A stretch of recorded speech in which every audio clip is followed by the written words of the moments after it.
folks. Welcome to a podcast about Catholic things. This is Eric, the ambassador of common sense, and I'm here with Dan, the ambassador of nonsense. Hey, everybody. And today we're going to revisit that subject that we said we would come back to. Whenever we run out of something else to talk about, which happened pretty quickly. Yeah, so Sacrosanctum Concilium,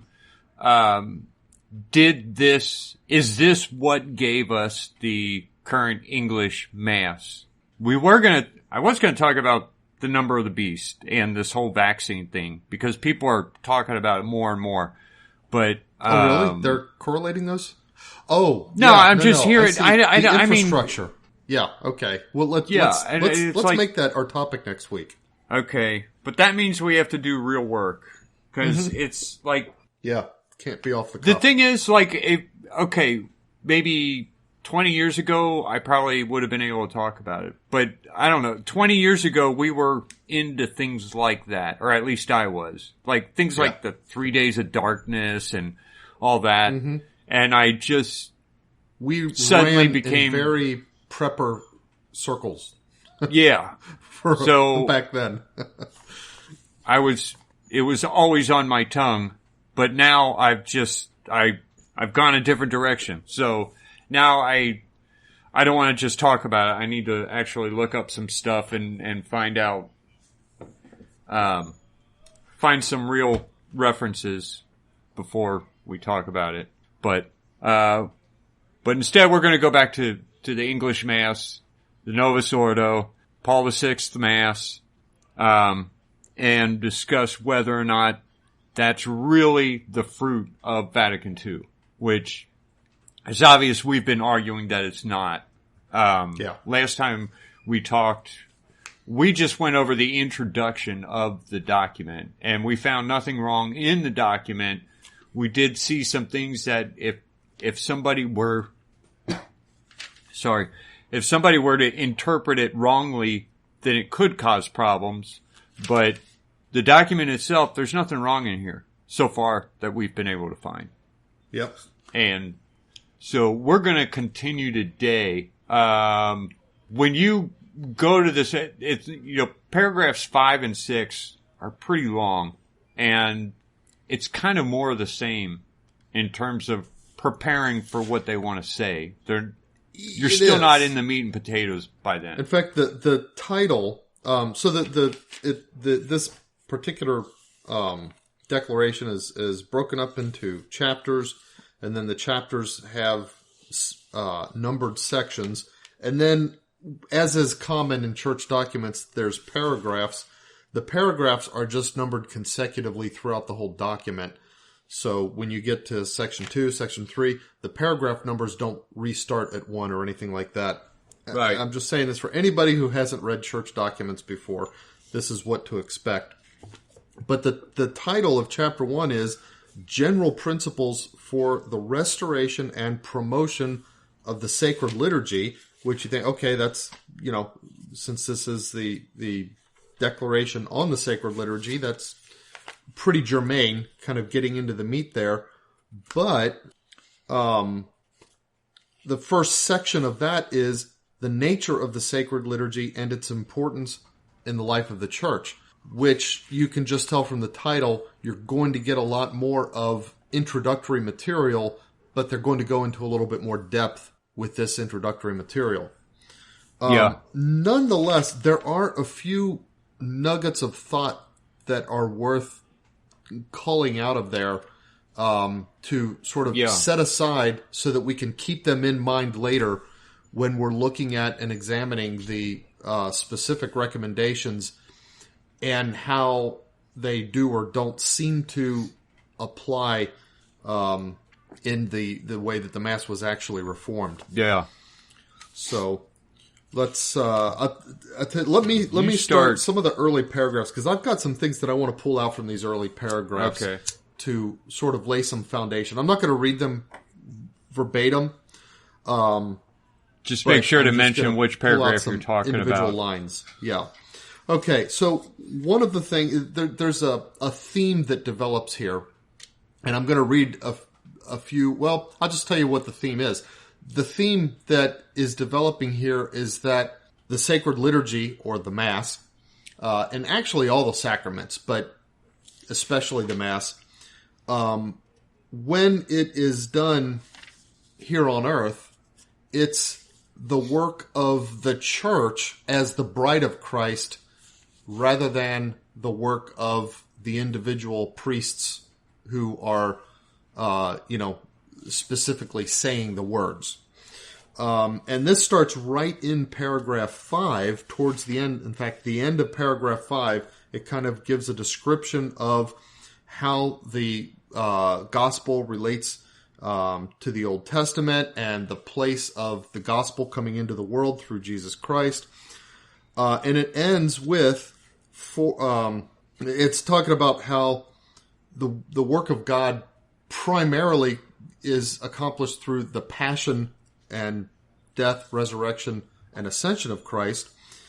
And it ends with, "For it was from the side of Christ, as he slept the sleep of death upon the cross, that there came forth the wondrous sacrament of the whole church." So everything, all the sacramental life of the church is the last sentence in paragraph 5.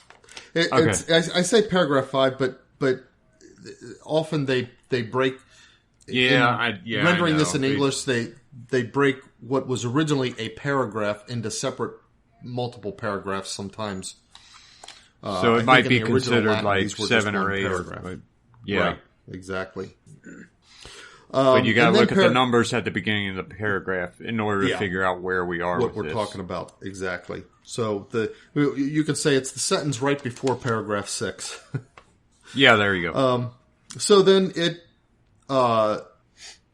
develops the idea that Christ, sent by the Father, then sent the apostles, so that it's really Christ himself who acts in all of the sacraments. Paragraph 7 starts, to accomplish so great a work, Christ is always present in his church, especially in her liturgical celebrations. He is present in the sacrifice of the Mass, not only in the person of his minister. Now, see, this is even a presupposition. Christ is present in the person of his minister, the same now offering through the ministry of priests who formerly offered himself on the cross. That's a quote that they used from an earlier reference. So this is what they're talking about when they say that the priest is acting in persona Christi. In the person of Christ, yeah. So it's really Christ. And he's also present in the other sacraments as well. It says, by his power he is present in the sacraments, so that when anybody baptizes, it is really Christ himself who baptizes. And then continues further down, paragraph 7, Christ indeed always associates the church with himself in this great work in which God is perfectly glorified and men are sanctified. The church is his beloved bride who calls to her Lord and through him offers worship to the Father. The liturgy then, this is important, is rightly seen as an exercise of the priestly office of Jesus Christ.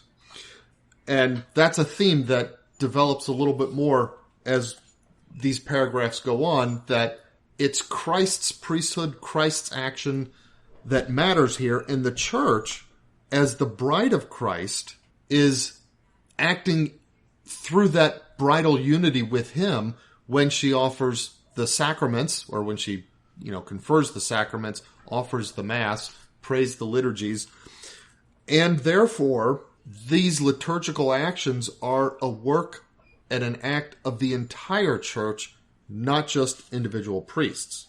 Kind of, in analogy, I guess, if a guy comes and knocks on your door and the man answers the door as the head of the household, his wife is kind of included in what he might say as he represents himself as the head of the household.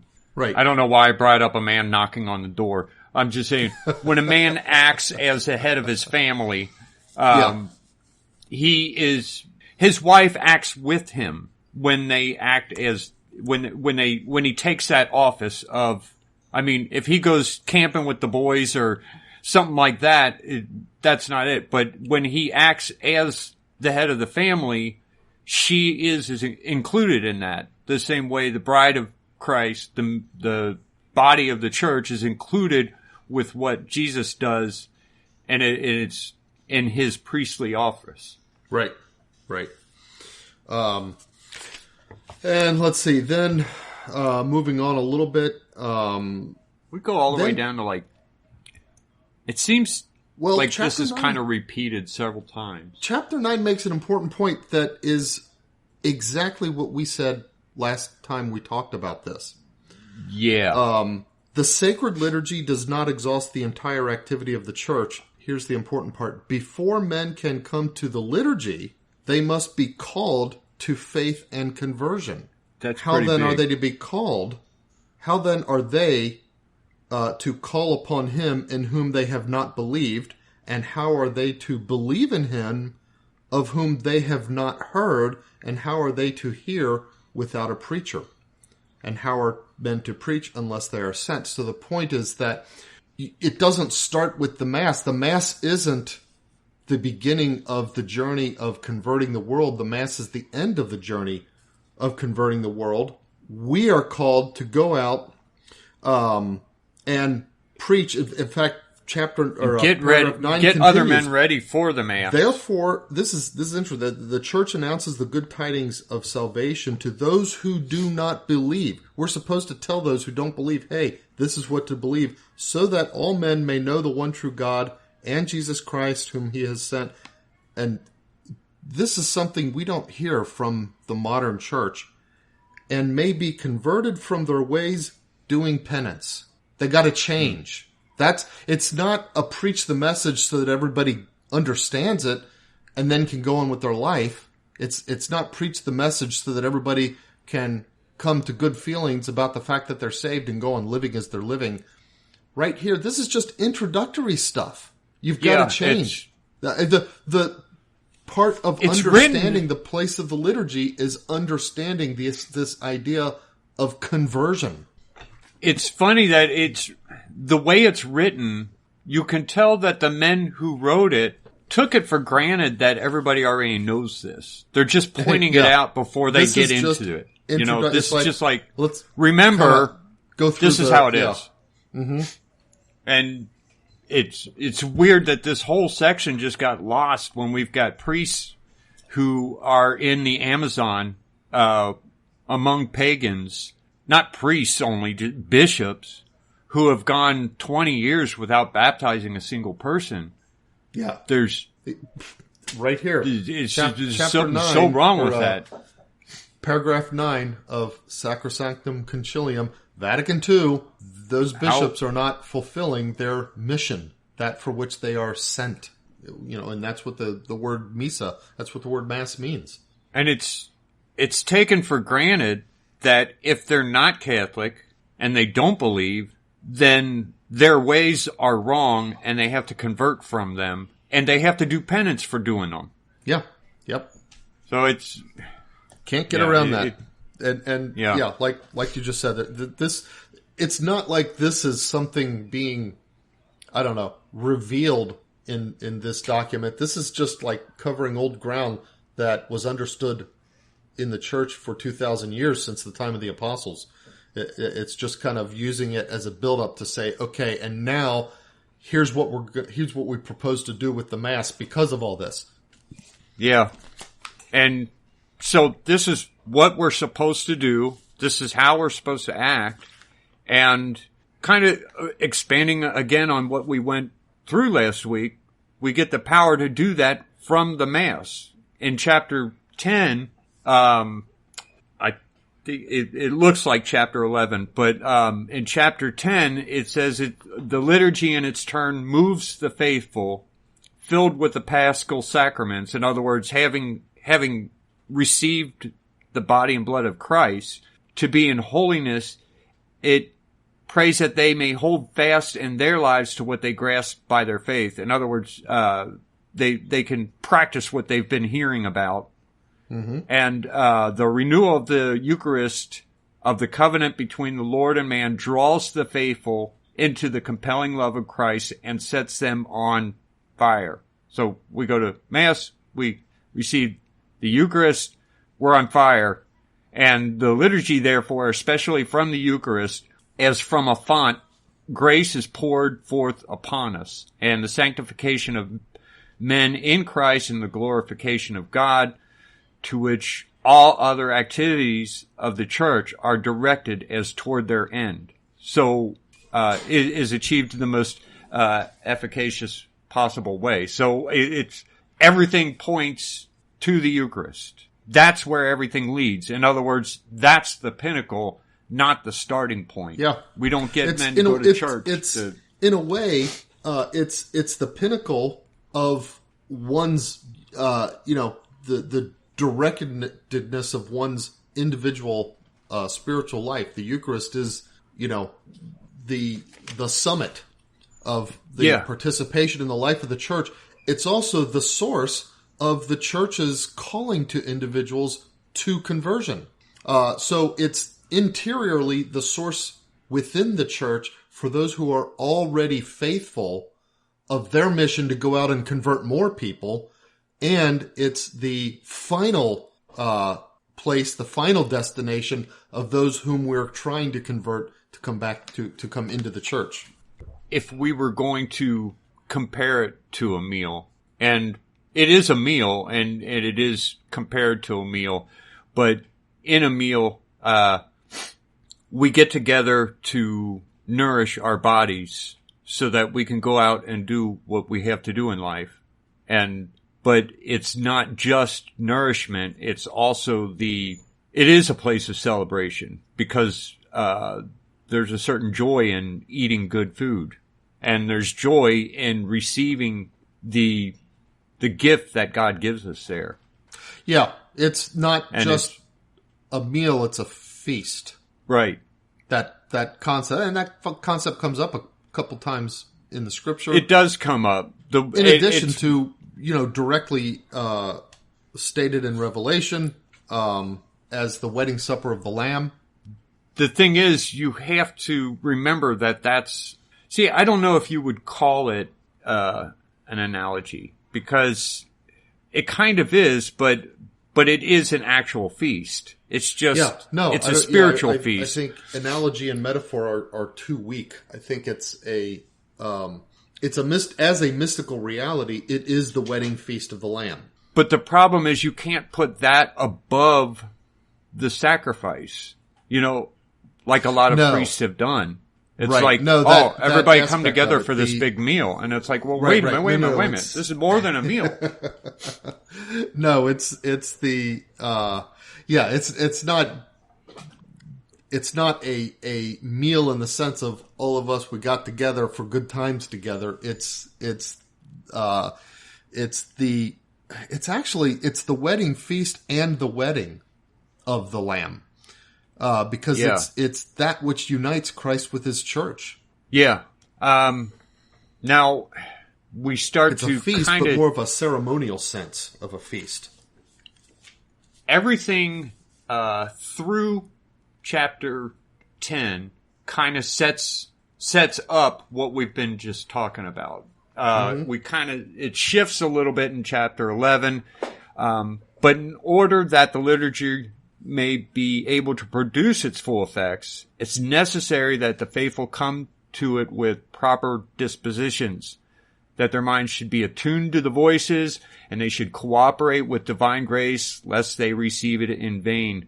I think we talked about this last time, the fact that you can only receive as much grace as your soul can hold. And if you're not sitting well with God, then you don't leave room for any grace. Yeah. Pastors of souls must therefore realize that when the liturgy is celebrated, something more is required than the mere observation of the laws governing valid and licit celebration. Now, so it's more... Notice here, I just want to point out something here. Okay, go ahead. You might be saying the same thing I am. I mean, we keep hearing the argument, hey, the Novus Ordo is valid. It's licit.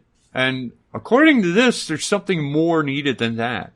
So I'm just pointing that out because I keep hearing that. It's a valid Mass. It's a valid Mass. Okay, it's a valid Mass. Well, and it may be a valid Mass and it as written, but in addition to the question of whether the form is valid, whether the form constitutes a valid form, which, you're right, it does. The way in which the priests celebrate are more often than not, I would venture to say, according to the laws governing valid and lawful celebration of the liturgy. In other words, they take liberties that on paper they're not allowed to take. Right. And here, I think this is one of those lines that modern priests will read, and even bishops will read, and then read it incorrectly.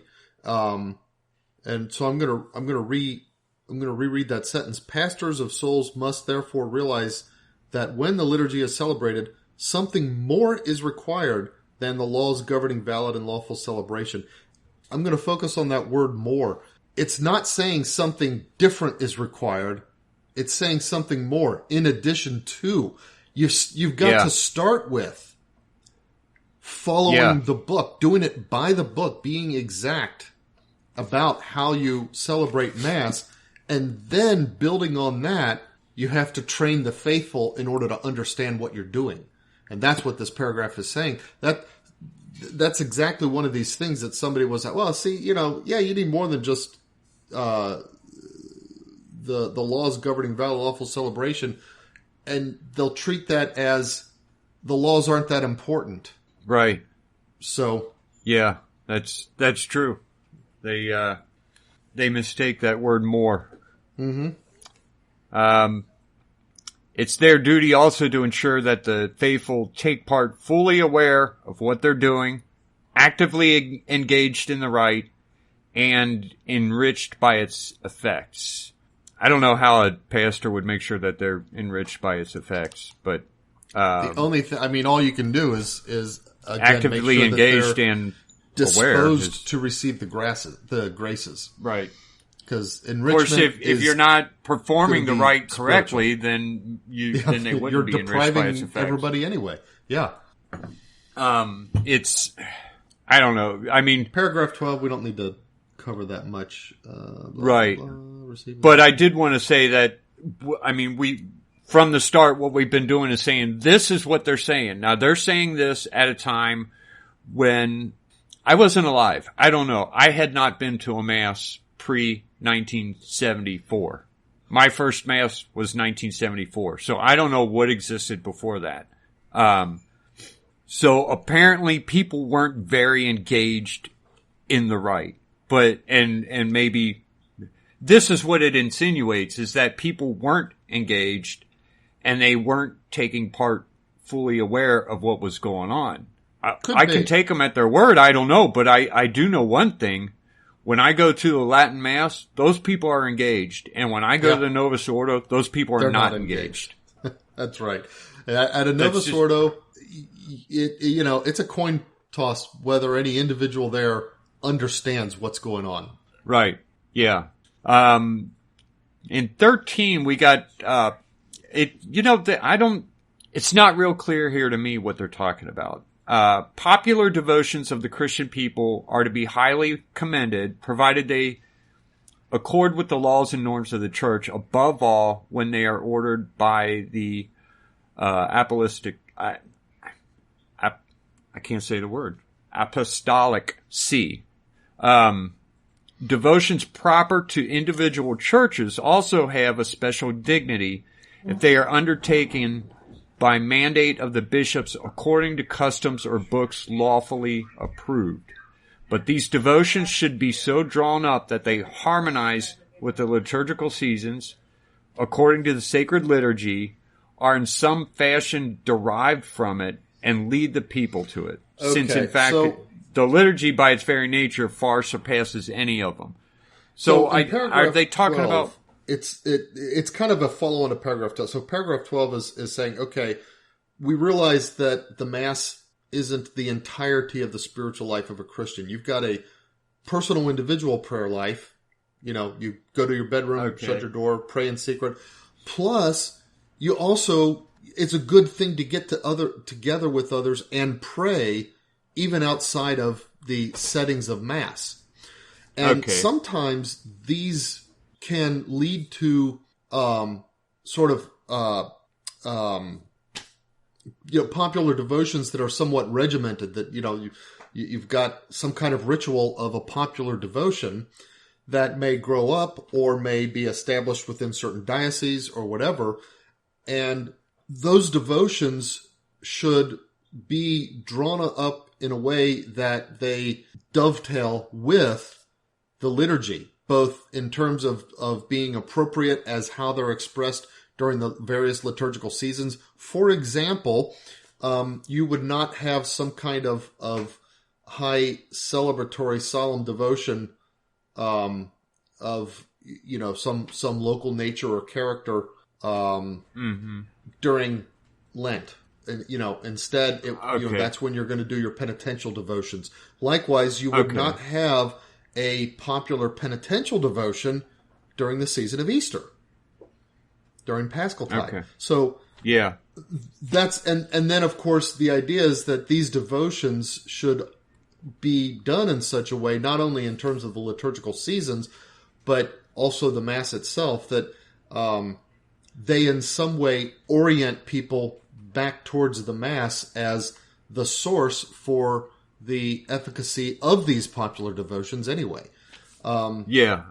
So Okay. a lot of times, you know, like even just think in terms of small things that aren't really drawn up. There's no specific written way to do it.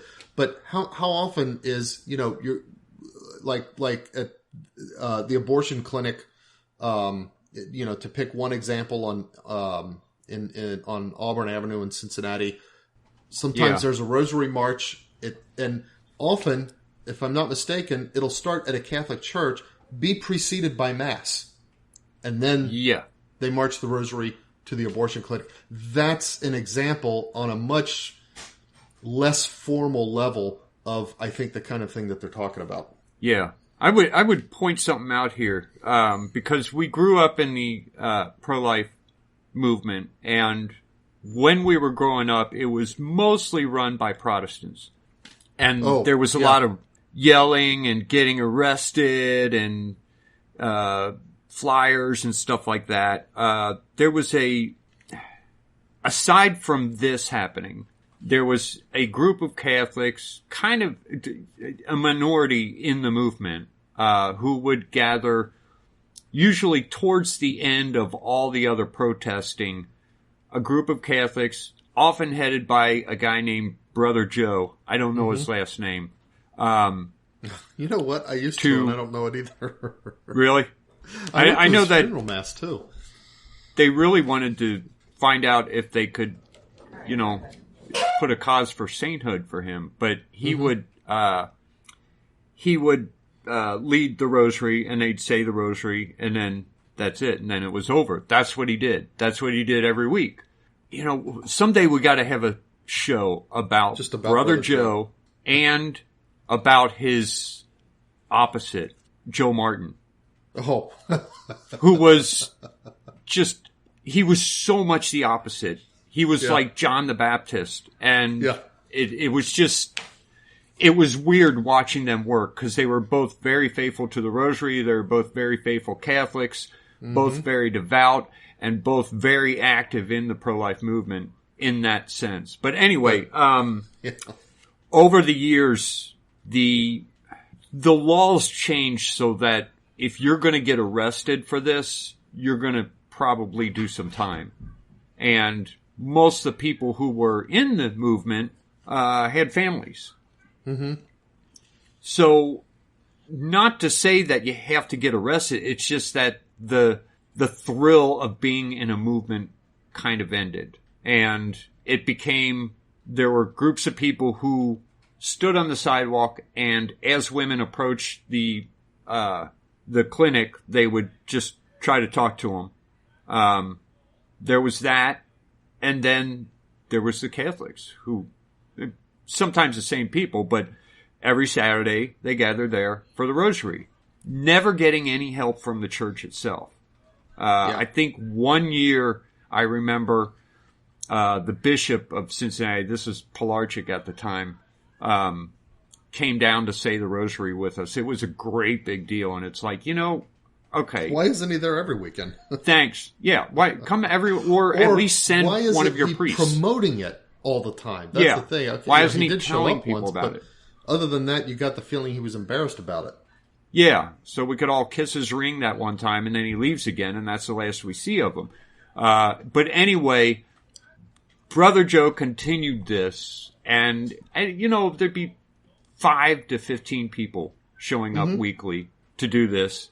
And he got to the end of his life, and of course wasn't able to do that anymore. He was in the hospital. Finally, he dies. It was like within a month or two after that, I think, that there was I don't know what you would call it. There was this kind of movement in the Catholic Church where a pastor of a church that was close to a clinic would invite his whole congregation to go and do the Mass or stay for Mass and then go pray the rosary in front of the clinic. Now, this Catholic thing, if I understand right, from the time it started, it was shutting down a lot of clinics, especially the smaller ones. I don't know how. It was just that this is what they do, and one after another, the clinics were getting shut down. Now, Cincinnati's kind of a big deal. It's going to take a lot more than that to shut down a Cincinnati clinic. Yeah. But because I don't know why Cincinnati is one of the hotbeds in the movement on both sides, or at least it used to be. But anyway, it was like a week or two after Brother Joe dies that this priest at the parish close to the clinic decided to do this. I don't know the whole story, and I might be getting some of this wrong. But I do know that I went, Mom, this is kind of after we were young adults, and we really weren't a part of it, even though Mom was. But she got us to come down, and it was like the whole church was filled. There was enough people to pray the rosary to where they had to have 3 separate rosary groups so that people could hear each other and do a proper rosary. It was a huge deal, and the people who had been going for weeks and weeks, you saw kind of a lot of tears because it's what Brother Joe always wanted. He was one of those guys who cries all the time, and he would start saying the rosary. He'd be overcome by tears during the rosary. Yeah, for the people in Thanksgiving that people had actually shown up to do it, because it was and here right after he dies, it's like they filled the whole church. I think there was standing room only. Wow. Now, of course, it's gone down a lot since then, but that kind of sticks in my mind that it became part of the church's mission in Cincinnati instead of being a few Catholics who did it. You know what I mean? It was a really neat thing to see. Man, we're off topic. Okay. I did want to... Yeah. So we're talking about pulling those traditions into the liturgical year and such. But there in 14... by the way, that's the end of part 1. So now that's the end of part 1. Into part 2, which is the promotion of liturgical instruction and active participation. Yeah. And beginning in that, there's something I thought was just kind of, it's important, and I think it's, you'll see. In the restoration and promotion of the Sacred Liturgy, this full and active participation by all the people is the aim to be considered before all else. For it is the primary and indispensable source from which all the faithful are to derive the Christian spirit, and therefore the pastors of souls must zealously strive to achieve it by means of the necessary instruction in all their pastoral work. Now, that seems like, okay, that's great. That's kind of what a lot of them try to do. But yet it would be futile to entertain any hopes of realizing this unless the pastors themselves, in the first place, become thoroughly imbued with the spirit and power of the liturgy and undertake to give instruction about it.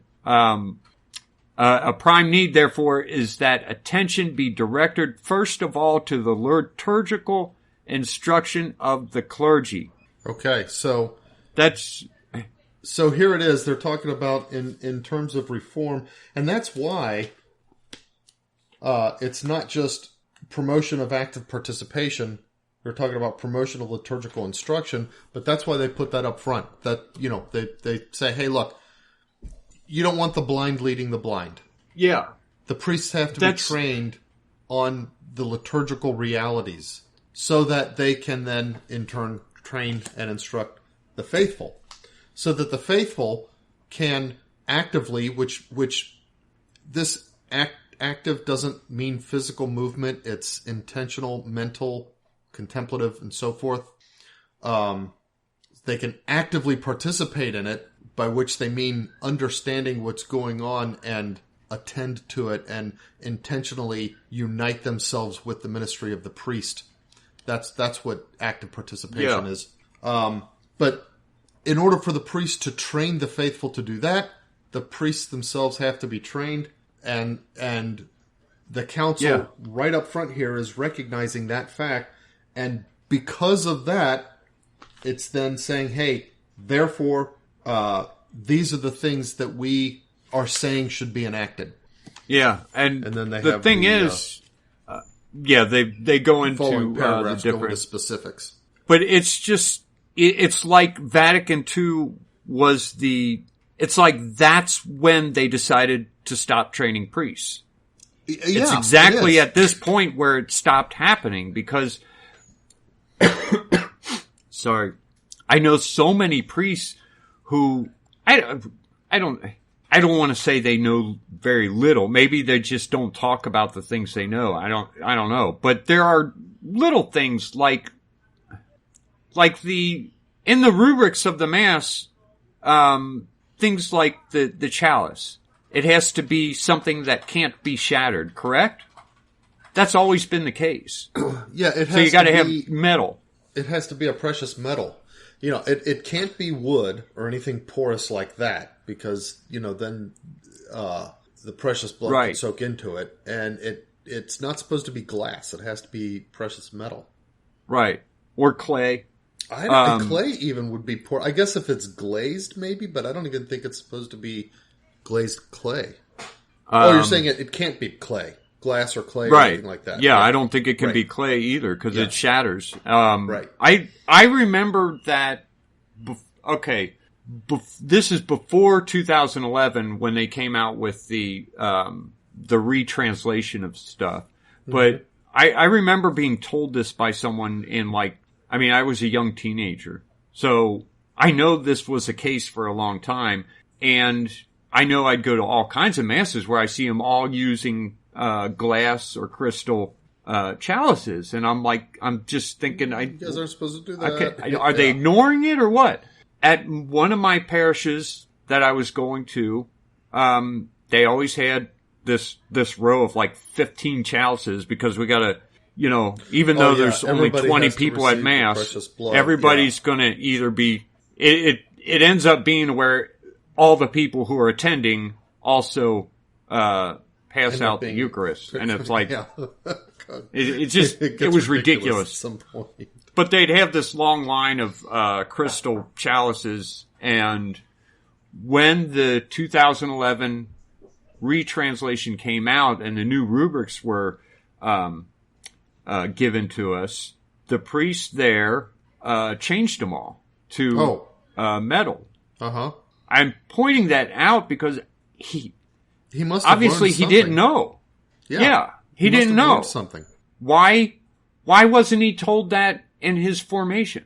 It's just, I'm showing evidence that because it's easy to point out a priest that that gives crappy homilies or but this is maybe they're just boring. But that he obviously wasn't taught this. Right. Basic training for priests would have resulted in him knowing this from the seminary. Right. There are several paragraphs here that just kind of deal with they kind of hammer this for a little while. It needs to be part of the seminary work, all the theological studies.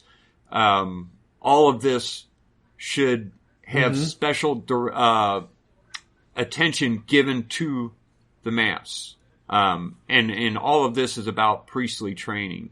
And then I was going to jump down to paragraph 21 unless you've got something else in there. No, let's go. So this is part 3, the reform of the Sacred Liturgy.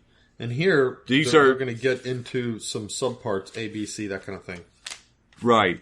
So in 21, and this is... Okay, it's just 21. In order that the Christian people may more certainly derive an abundance of graces from the Sacred Liturgy, Holy Mother Church desires to undertake with great care a general restoration of the liturgy itself. Yeah, that word kind of sticks with me there. Restoration of the liturgy itself. So I think restore. Okay. Yeah. So restoring to from something. What? I mean, The liturgy is made up of immutable elements, divinely instituted, and of elements subject to change.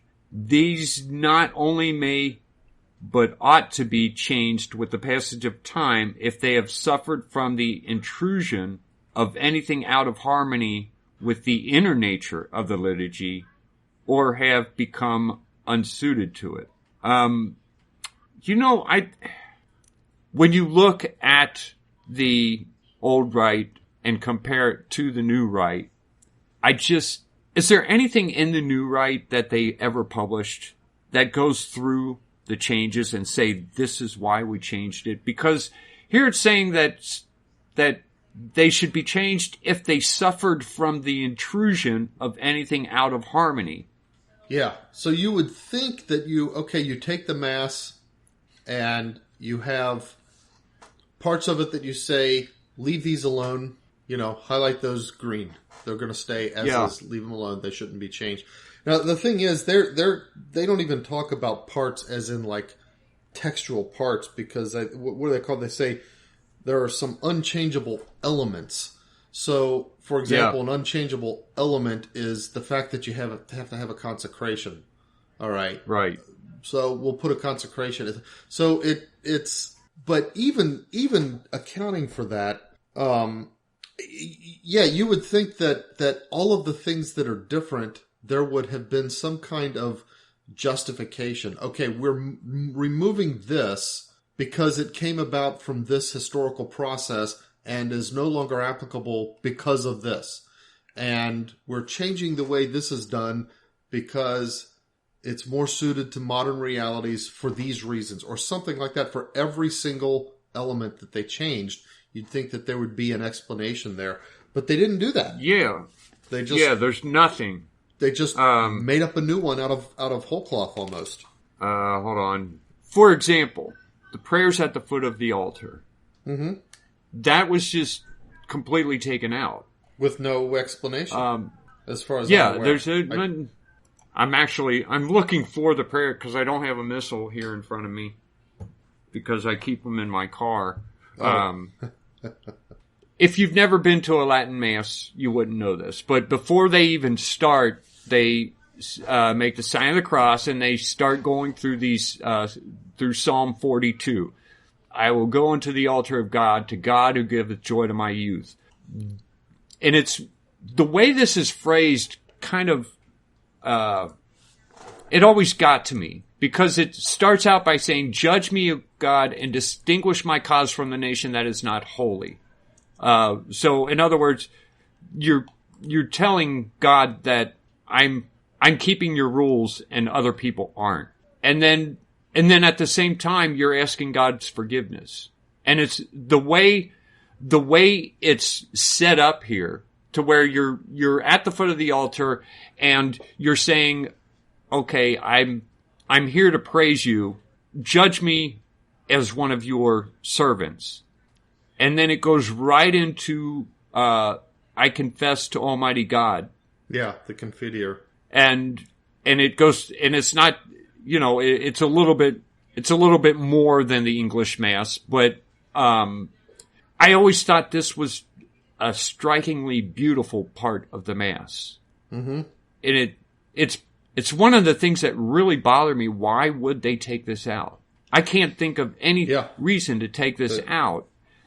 It gets you in the mood for Mass. It puts you in a place where you should be. You're there, you're recognizing yourself as a servant of God and still recognizing the fact that you're a sinner. It's one of those things. Why can't we know why they took it out? If they're going to follow this document and where are we, 21? Not only may, but ought to be changed if they have suffered from the intrusion of anything out of harmony with the inner nature of the liturgy, or have become unsuited to it. What is unsuited here? What's out of harmony? Read the next sentence. In this restoration again, both texts and rites should be drawn up so that they express more clearly the holy things which they signify. The Christian people, so as far as possible, should be, Yeah, as you approach the altar for Mass, for uniting with the sacrifice of Christ on the cross, and receiving Him bodily and entering into the heavenly company, what more clearly expresses that than these prayers at the foot of the altar? And especially Psalm 42 that they use. Yeah. Followed by the Confiteor. Somehow people would have us believe that the priest saying, "The Lord be with you," and everybody saying, "and with your spirit," followed by the priest giving some kind of greeting, just kind of, made up personally by him, makes it more clear what we're about to do. No way. That obscures what we're about to do. These prayers at the foot of the altar, that makes it clear what we're about to do.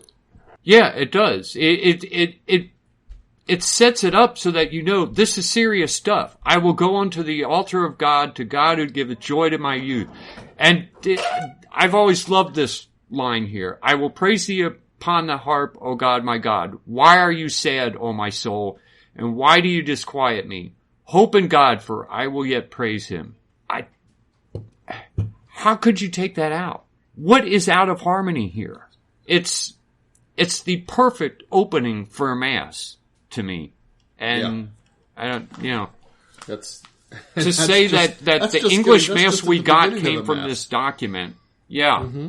Yeah, right at the beginning, before we're even up at the altar. We haven't even gone into the Kyrie yet. We're just getting ready to worship God. But you know what? You know why they removed this? Because we don't approach the altar anymore, I guess.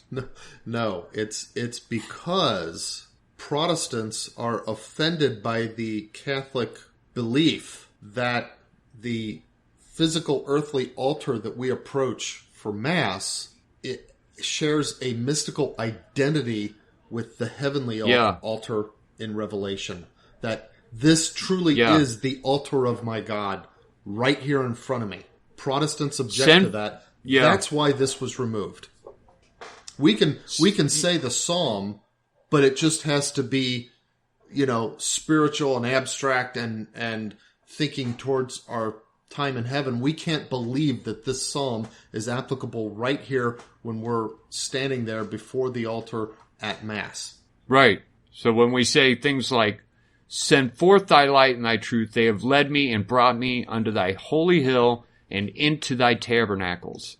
That's, I guess... Yeah, that's the objectionable It shows part. Too much what we're about to do, and it's too Catholic. Yeah. Well... So... We can't prove that. All we can prove is that this is a beautiful part of the Mass, and they just took it out, and there's, as far as I know, there's no explanation. Why did you take that out? We can't prove the motive. We can prove that it violates the stricture here. In this restoration, the text and the rites should be drawn up so as to express more clearly the holy things which they signify. It violates that to have removed those prayers at the foot of the altar. Yeah. Now, 22, These are get into general norms. This is a part A, subpart A of part 3. So they're getting into specifics and it's here. the part that really, this tells you why Pope Francis can eliminate this Mass if he wants. Regulation of sacred liturgy depends solely on the authority of the Church. That is, on the Apostolic See. Apostolic See. I keep wanting to say apostolic. I don't know apoplectic why. See. Apostolic See. I need to hear someone say it, and then all of a sudden I can say it. Yeah. And as laws may determine on the bishop. That's part A. Part B, in virtue of power conceded by the law, the regulation of the liturgy with certain defined limits belongs also to various kinds of competent territorial bodies of bishops legitimately established. So think like the Catholic bishops, the U.S. Catholic bishops, for example. Yeah. Yeah. And then part 3, therefore, no other person, even if he be a priest, may add, remove, or change anything in the liturgy on his own authority. Now, tell me that didn't happen. Yeah, you got priests all over who are, I'll add this part, I'll do this part, I'll change this part. You can go across America and find every single Mass you go to is different. Here I guarantee at you the Mass up the street from me, the Christmas Mass actually changed the words of the Gospel. Really? Yeah. Instead of reading the Gospel as in the Missal, as it's spelled out in the Missal, he rewrote it to, quote, make it more understandable to the kids, for the kids. Oh, no. He's not allowed to do that. It was terrible. Especially the Gospel. It was terrible. He's not allowed to do that. The Gospel. It's right here. The priest is not allowed to do that. There's only one guy who can do it. Yeah. If we're going to put it on one guy, it could be a conference of bishops. The bishops together can do it. Or one guy can do it. No. The bishops together can't do it without the Pope. The Pope can assign things, levels of flexibility that the bishops can individually, or he can assign, he doesn't have to do it directly, but it's on his authority. He has to approve the overall plan. It is his authority, yeah. By which... I'm saying they could have a council to decide, okay, this is how we're going to do this. Right. Well, like the U.S. bishops, there may be certain things that the general plan for the Mass says, okay, bishops within a country can get together and establish a norm for this for their country, and then that norm applies. Yeah. Now, the thing is, since conferences of bishops are kind of a weird gray area ecclesiastically anyway, I'm not sure that it necessarily has to...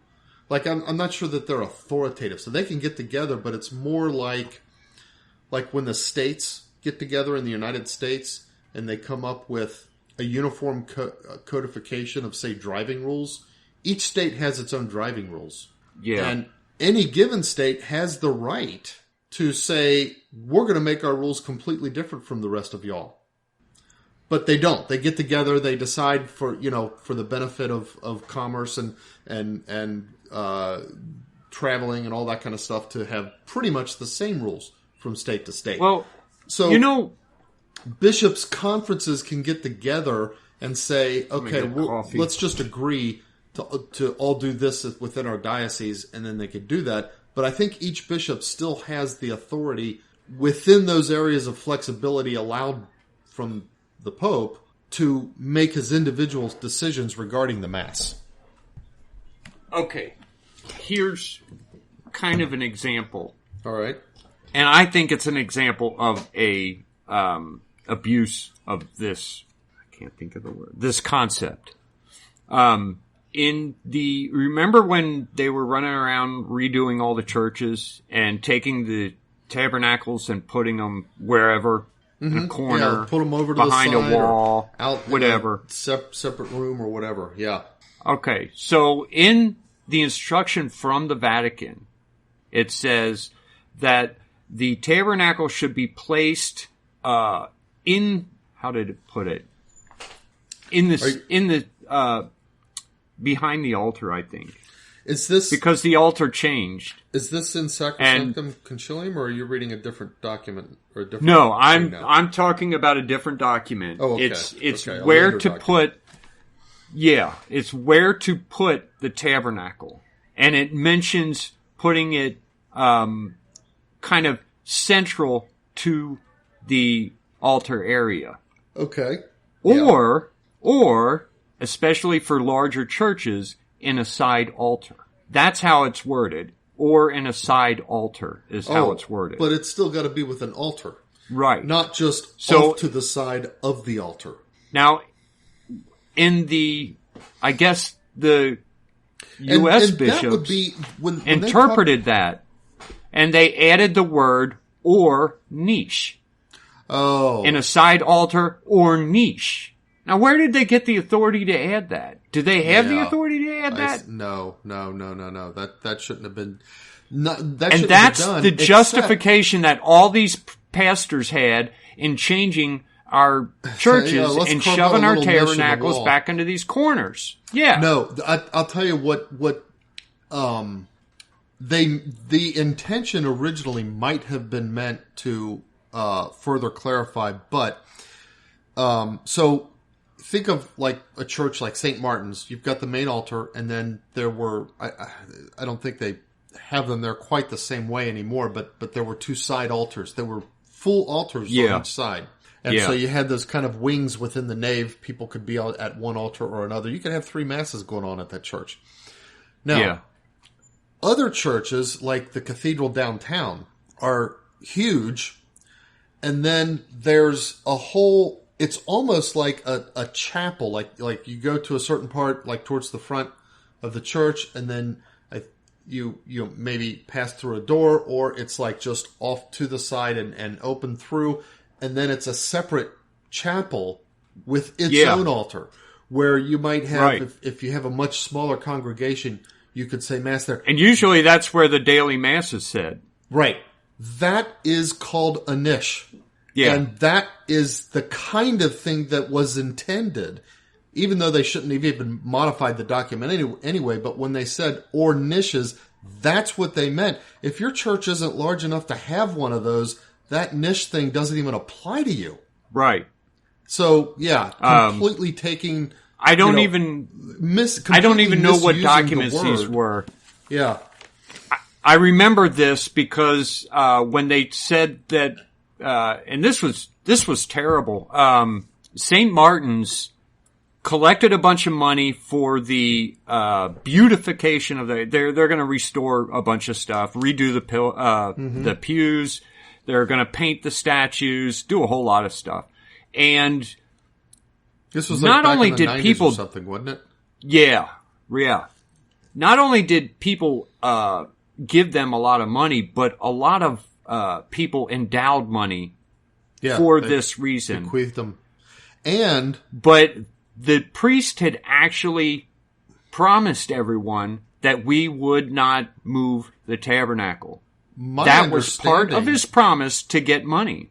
My understanding is that some of the bequests from people who left it as in their will were explicitly written with terms that the tabernacle would not be moved. Right. Yeah, it was. And he did it anyway. And I remember going to a meeting where a lot of parishioners there were there, and they had some guy from the archdiocese down to argue on Father Connerman's... Not Connerman. This was before Connerman, right? Connerman was there, but he wasn't the pastor. It was Father... It begins with a C. I can't remember. Oh. This guy was Oh, wait. This was the guy who was a teacher at LaSalle, wasn't it? I don't know about that. I think, yeah, I think I know who you're talking about. He was a priest who taught at LaSalle, and yeah, he was worthless. Yeah. I mean, well, anyway, I shouldn't he, say a priest is worthless. He offers the mass, but yeah. Well, he screwed a lot of people, and he cheated a lot of people, and he lied, and he moved the altar like he promised he wouldn't.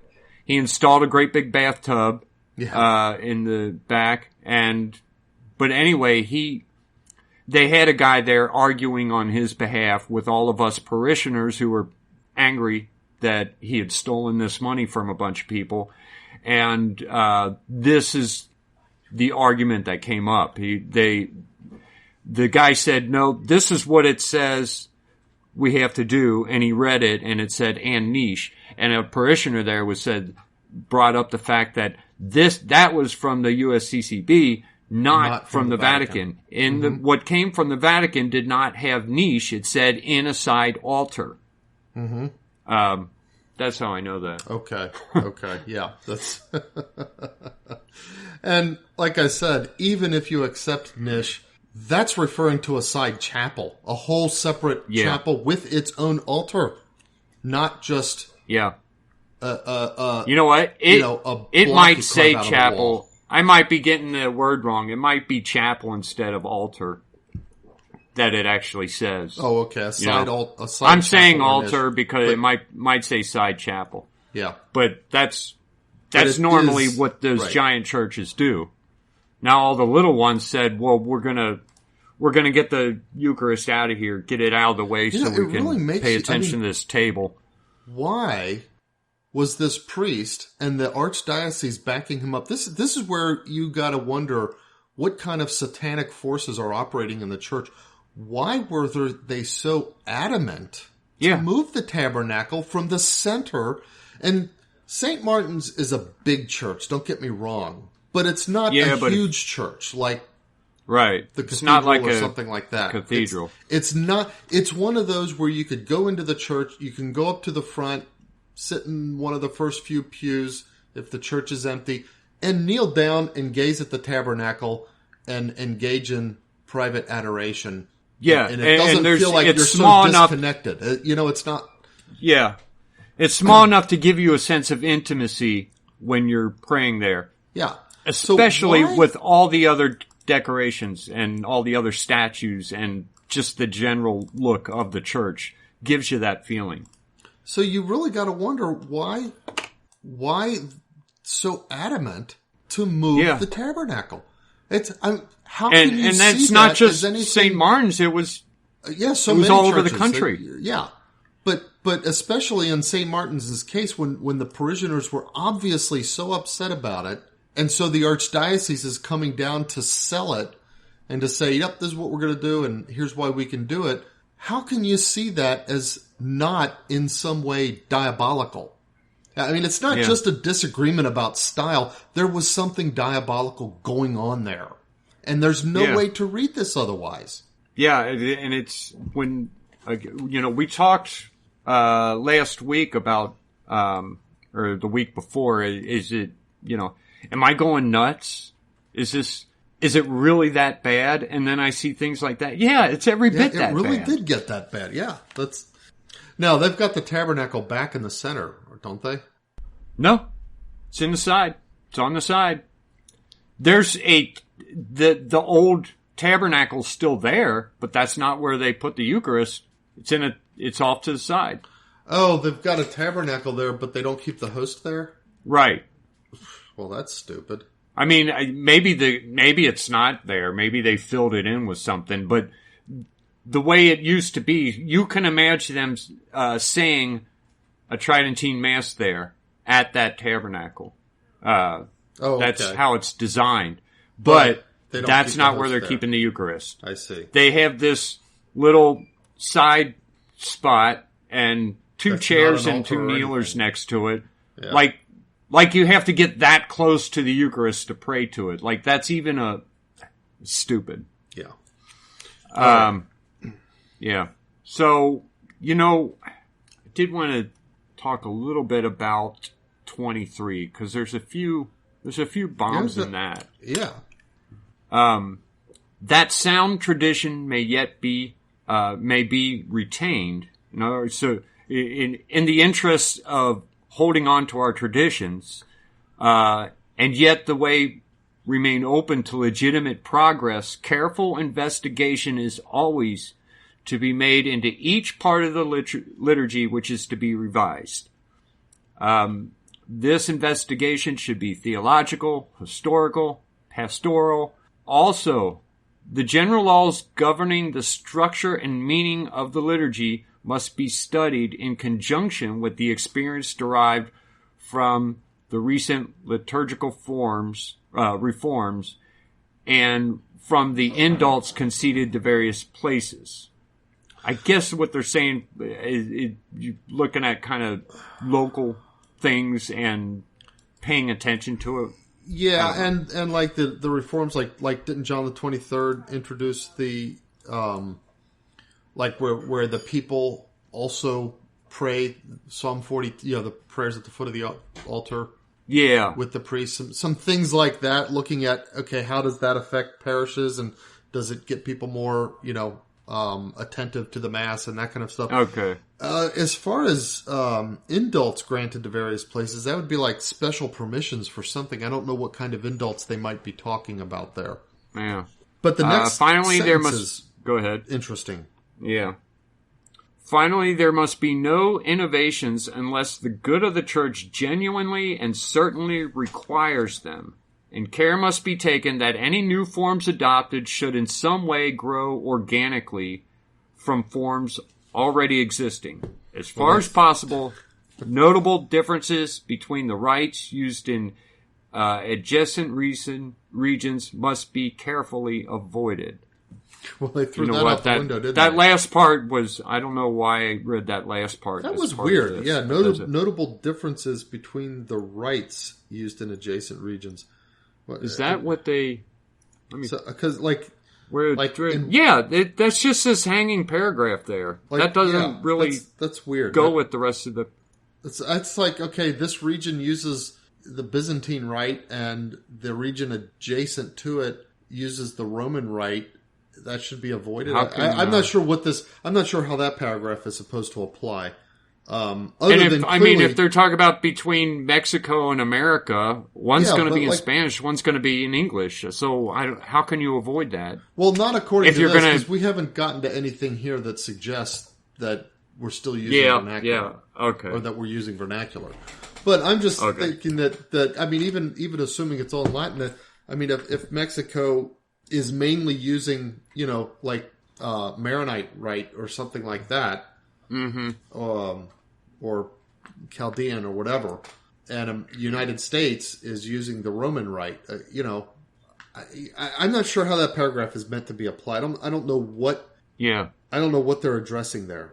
But it's weird. The sentence above it, there must be no innovation, and this is interesting. Yeah. No innovation. No innovations, plural. So you're not allowed to change anything unless the good of the church genuinely and certainly requires them. It's not good enough to say, hey, we think this might improve some things. Let's go ahead and change it. That's not good enough. It has to be absolutely necessary for the good of the church that this change be made before you're allowed to make any change under this declaration. That was thrown out the window. The fact that we're 50 years later, the laity is trying to get the old rite back means that none of those changes were necessary. Not for the good of the church. Certainly, that's the way it would seem. Yeah, they were necessary to divest the church maybe of her culture. And her attentiveness to the Lord, perhaps, but not for the good of the church. Yeah, and the forms adopted should some way grow from what we're already doing. So I don't even know how that happened. That was it's like, okay, let's rip it out and paste something else on. Use a few of the same words, but again, I point I always point to the prayers at the foot of the altar because it was just ripped out and nothing was put in its place. And as far as I know, we've never been given a reason. I've never researched that. Maybe there is something written on this that comes from Vatican II or one of the later documents. But I guess I should look into that before I say it again. But I think you're going to find that there's no reason. You're going to find, if you manage to do the right research, you're going to find it was ripped out because it's offensive to Protestants. Yeah. So I guess we'll go to part B, maybe.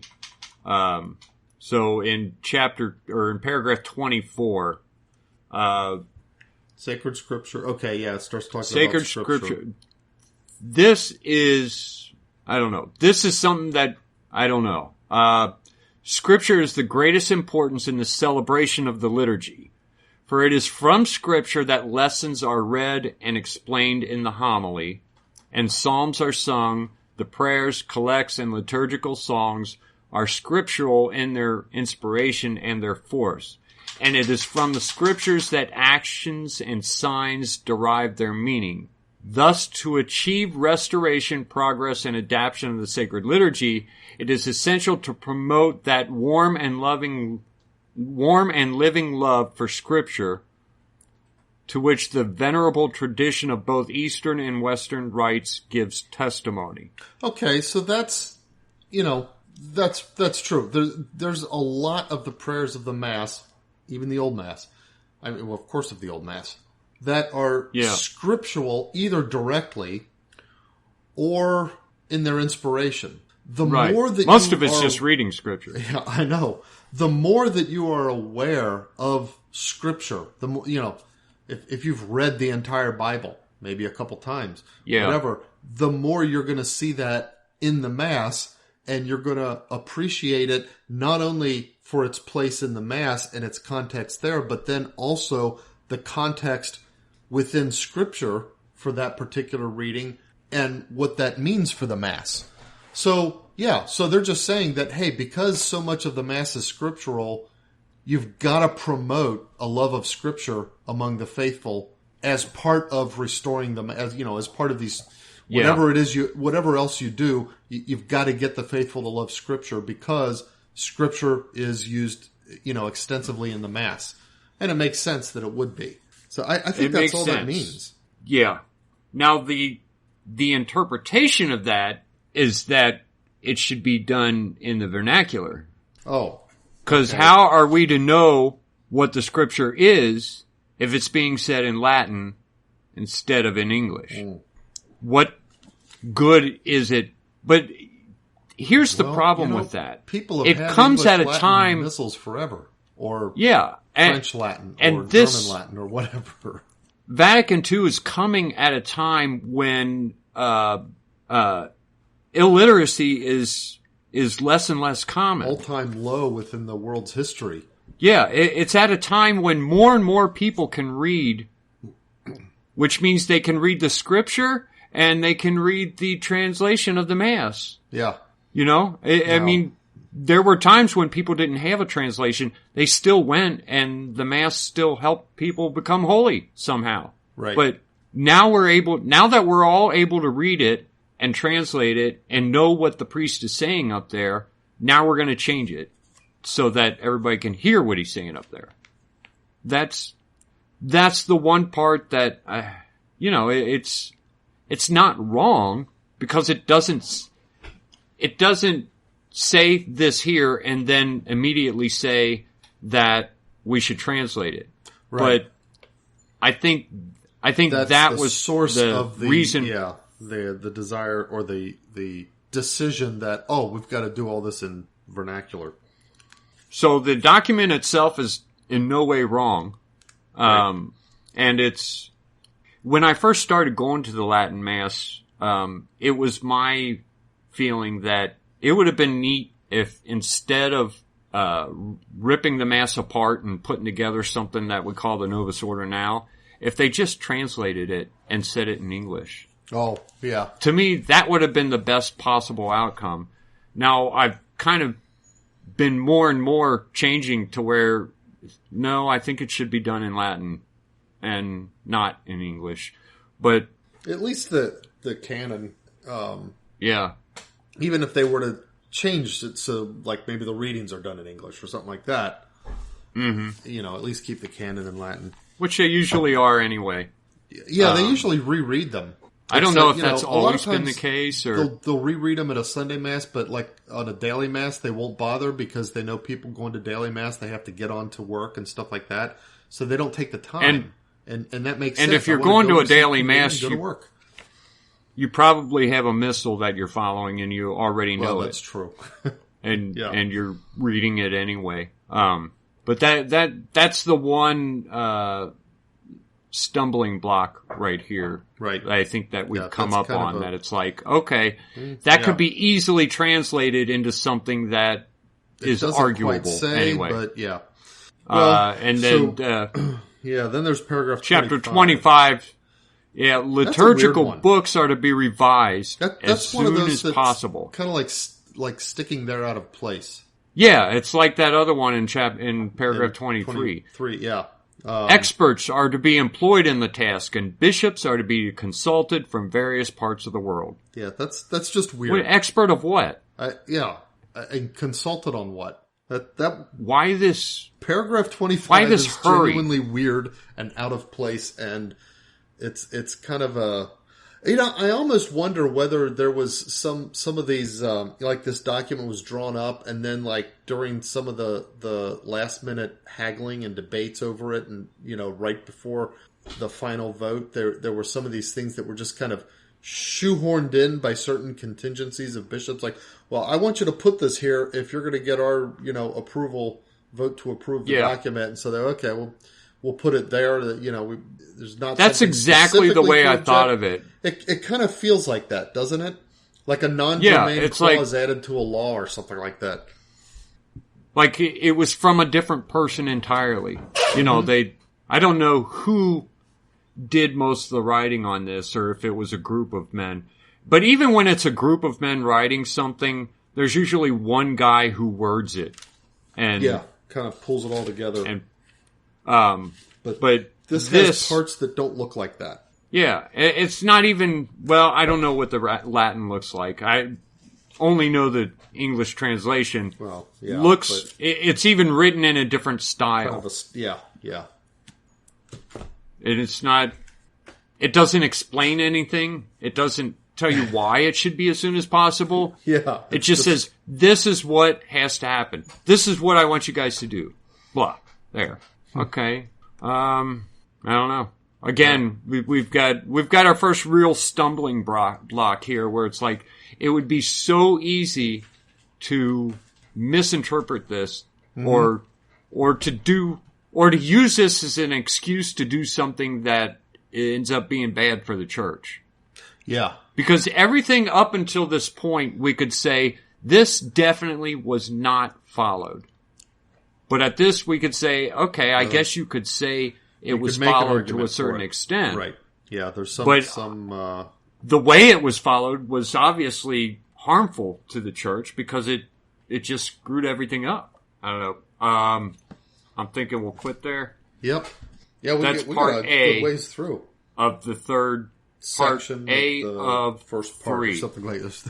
First chapter. So, in the reform of the Sacred Liturgy... general norms. That was the general norms. Paragraphs 22 through 25. Right. Then we get into norms drawn and the from communal the nature of the communal nature. Okay. So having to do with so we'll go through those, maybe parts B and C the next time we talk about this. Yeah. We'll try to do our research and spend a little bit of time discussing the mark of the beast and the mark of the beast as it relates to things that we're seeing perhaps about the like with the vaccine, and I call it a vaccebo. Yeah, vaccebo. Yeah, I like that. Everybody's got their own little terms for it because it's such a weird thing the way they're.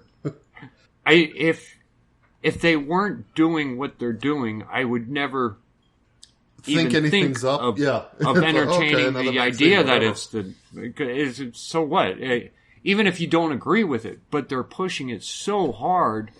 And they're pushing it so hard, even after, mounting evidence that it doesn't work. Yeah. In they're fact, still they admit talking it doesn't about work. it, and it's like... I get the vaccine. Does that mean I can stop wearing a mask? Well, no. Does that mean I'm not going to get COVID? No, Well, no. Does that mean I can't spread it? Well, no. It's like, but you got to get it. It's like, okay, what is going on? Yeah, the whole thing is just so weird. So, and we've done a podcast about it before, kind of almost in defense of the vaccine, but yeah, like dispelling not some really of in defense of it. not Just defense of saying it, but just dispelling some of the goofy things that people have said about it. Some of the false, because people have said things. Weird things about it. It doesn't turn you magnetic. No, it's not really that. It doesn't change your DNA. Yeah. Okay, so let's talk about news. Poland voted to pass a bill to strengthen the country's ban on non-European economic area entities from owning a majority stake in its broadcast networks, especially American. Huh. So Poland doesn't want American broadcasting companies owning all of their media. Makes sense when you look at America's media directions lately. So it was 226 to 218. So it's a close vote, and it's going to Senate for a final vote after this. So I don't know. We'll see. Poland, I would imagine at least half of Poland doesn't want America. I would imagine they also don't want China owning their media, their broadcast. I guess that's part of it, but they actually specifically it's in opposition to TVN 24, which is a company owned by Discovery Incorporated. Oh, okay. Which is an American company. This is specifically going for American companies that they're trying to keep out right now. Well, I cannot fault them for that at this point. Yeah. Okay, we're going to talk a little bit about the Taliban. And see, when I get the news, I start on what I don't write these things throughout the week. On the day we're going to do our podcast, I look at the news starting at that day last week, and then start listing them. Mm-hmm. So I'm going to read through a bunch of these to kind of tell the story of what happened in the past week. The U.S. warns that Kabul, is that how you say that? I always called it Kabul. Kabul. Okay, yeah, that sounds better. That sounds more Eastern. Kabul could be isolated and could fall under Taliban control in 1 to 3 months. That's what they said. That was a week ago. Okay. Then the Pentagon announces that U.S. troops will be sent to Kabul, the airport, to help the evacuation of staff from the U.S. Embassy. But spokesperson Ned Price states that the embassy will remain open. Okay. This right here, so far, is starting to remind me of exactly what happened at the embassy in Vietnam. Yeah. British government announces that 600 troops will be deployed to help evacuate British citizens and to protect the Afghani interpreters. And at that time, around 4,000 UK nationals were in the country of Afghanistan. Okay. A day or two later, it's reported Taliban has reached the outskirts of Kabul and they're invading. Joe Biden authorized the deployment of 5,000 American troops to Afghanistan to help evacuate. Taliban enters Kabul and seizes the presidential palace, overthrowing the government. In other words, the war's over. The Taliban won. Now comes the consequences of that. The Taliban indicate that there will be no transitional government. They're saying there's not going to be a transition. We're in power, complete power now. So, just we're sticking it to you now. You're done. Period. This is it. We're in, you're out. The Ned Price again announces that the U.S. Embassy has been successfully evacuated. So at the beginning of the week, they're saying we're going to stay open. Now they're gone. So the Taliban sets up this cordon and blocks off access to the airport and Kabul, and they start firing warning shots at civilians who are attempting to leave. U.S. troops shoot 2 armed men at the airport. It doesn't say whether these men were Taliban or not. Mm-hmm. But it was their reason for shooting them was to help evacuations. Oh, okay. 2 people are recorded falling to their deaths from a U.S. Air Force plane that was flying over the airport. Local reports say that stowaways landed on nearby rooftops.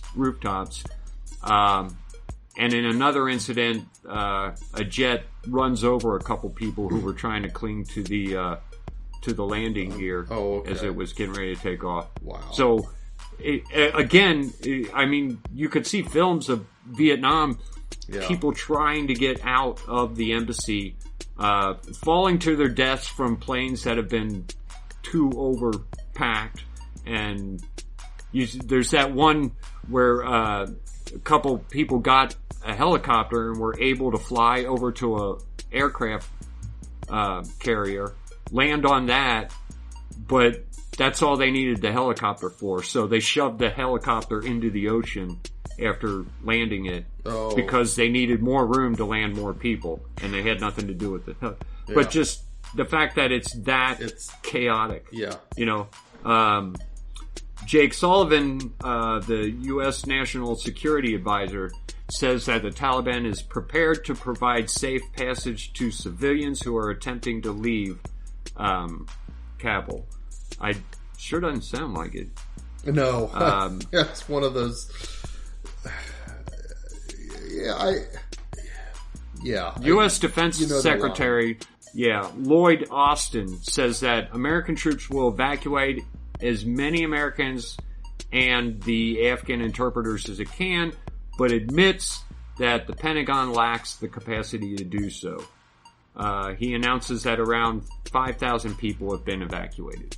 So that's what's going on with the Taliban. We came there, tried to introduce democracy by force.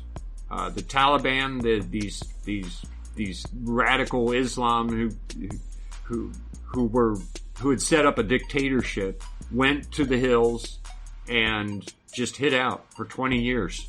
Yeah. And when we decided we're going to leave, they're back in power within a week, less than a month. Yeah, it was like boom, we got it. So it was like our time there did nothing but get a bunch of people killed. Mm-hmm.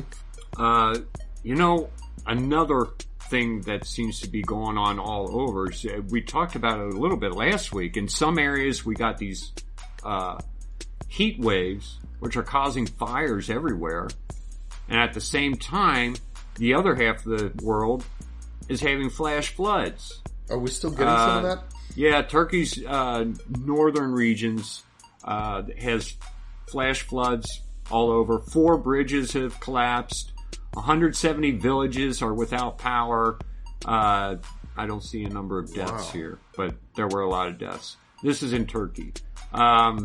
In the Hubei province in China. I don't know where. I'm not going to even try to say some of these city names. 21 people are dead, and 6,000 are evacuated from heavy rains in 5 different cities. Heavy rain in Japan causes a landslide. 3 people are dead after the landslide damaged their house. We've got an earthquake going on in Haiti, killing at least 300 people, wounding thousands. Several buildings collapsed. And let's see, the death toll from the earthquake Wow. 1,297 people. Oh, wow. That's in Haiti from an earthquake. God. And we've got all these wildfires going on in Algeria. Let's see, we've got death toll there at 90 people.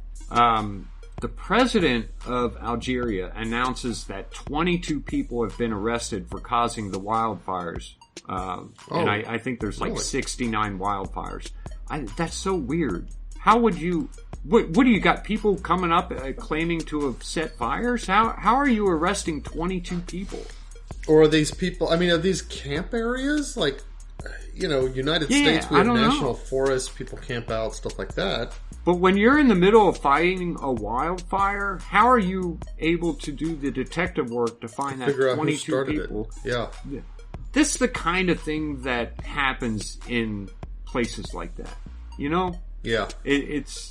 I don't even know what Algeria is. I don't know if it's like a dictatorship there or what. But it's the kind of thing you expect from the East. We've arrested 22 people, probably people who had nothing to do with any of the fires. Or maybe there were 22 people at a campsite where the fire seems to have they just rounded all of them up or something. But, yeah. This is is reported by Reuters. Russia declares a non-working day, and people are urged to stay at home because smoke from the wildfires is covering the whole region. Wow. These are wildfires in Siberia. Okay. The wildfires in Siberia are now larger than the combined size of all other wildfires in the rest of the world right now. Oh, man. Siberia is burning. Siberia's, yeah. Wow. Let's see. I can't figure out where this... Oh, no, this is in Turkey. Yeah, I think it's in Turkey. There's a B-200 sent to help combat the wildfires. It's one of those big planes that carry water. It crashes and burns, killing all 8 people on board. Oh, man.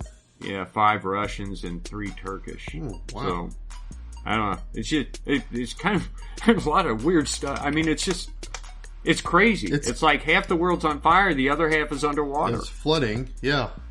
It's, I'm not hearing a whole lot about this, but, when you go through news, you see various, natural disasters all the time.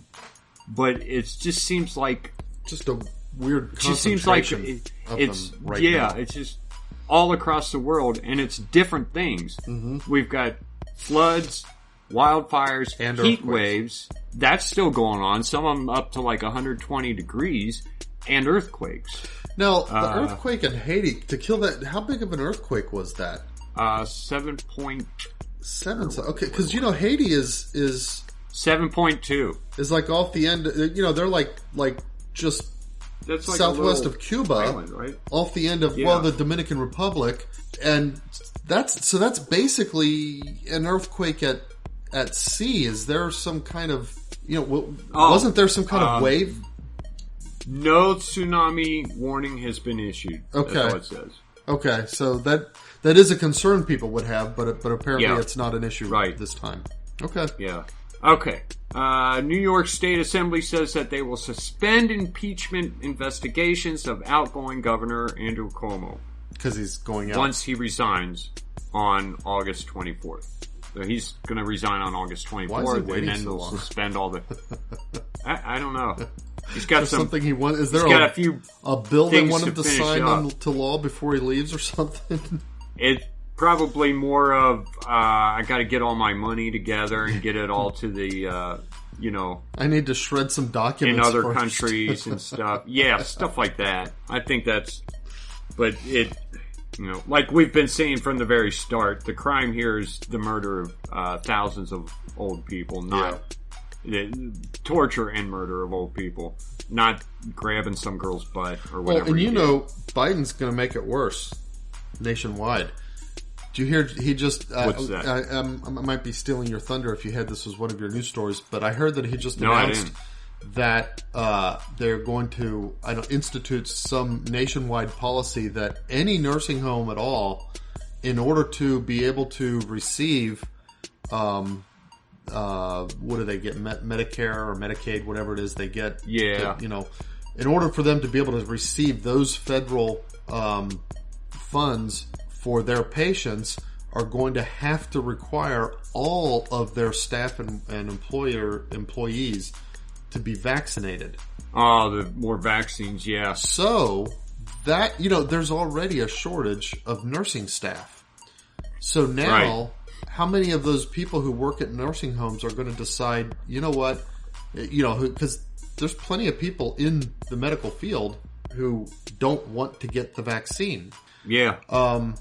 And so how many of them might be, it's going to be easier for me if I just go ahead and retire rather than putting up with that.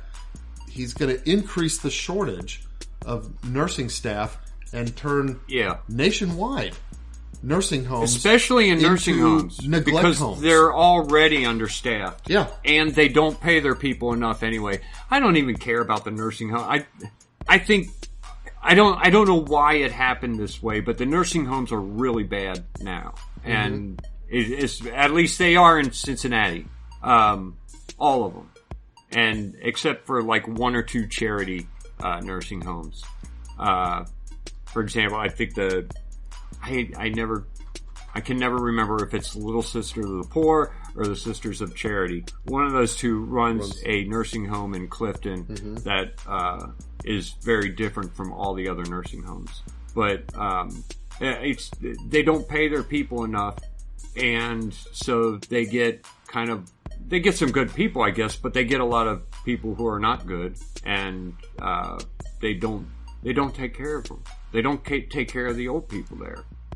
Well, it's especially when you can't go visit your dying relative or old relative to even find out whether and make sure they're being taken care of. Yeah.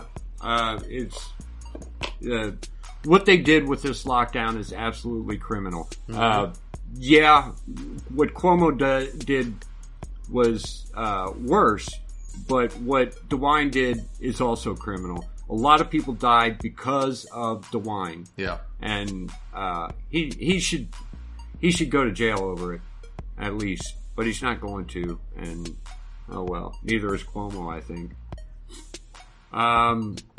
Let's see, where are we? So the U.S. Okay, Lake Mead is in. Where is that? It's part of the Colorado River. It's a reservoir, and it's really short, and so there's going to be water apportionments in Arizona, Nevada, and Mexico. And why would it say Mexico? New Mexico? They must mean New Mexico. They probably mean New Mexico, beginning in October, because they're so short of water. Okay. Again, this is floods one area, droughts another. It's my understanding that some of this water is going to California, which they don't.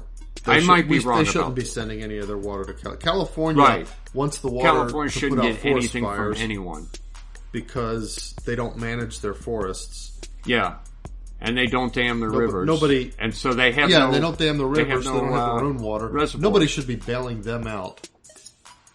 And let's see, in a unanimous decision, the Supreme Court of Uganda strikes down a 2014 law outlawing distribution of pornography. Now, Supreme Court strikes I don't pay down a law. whole lot of it in Uganda. Oh, and that outlawed the distribution of pornography. So it was illegal to distribute porn. They're allowing Uganda, pornography, and their Supreme Court said, "Nope, you have to allow." Here's the thing, though. This is what bothers me about this. Women's rights groups in the country campaigned against the law, saying it unfairly singled out women for discrimination. Really?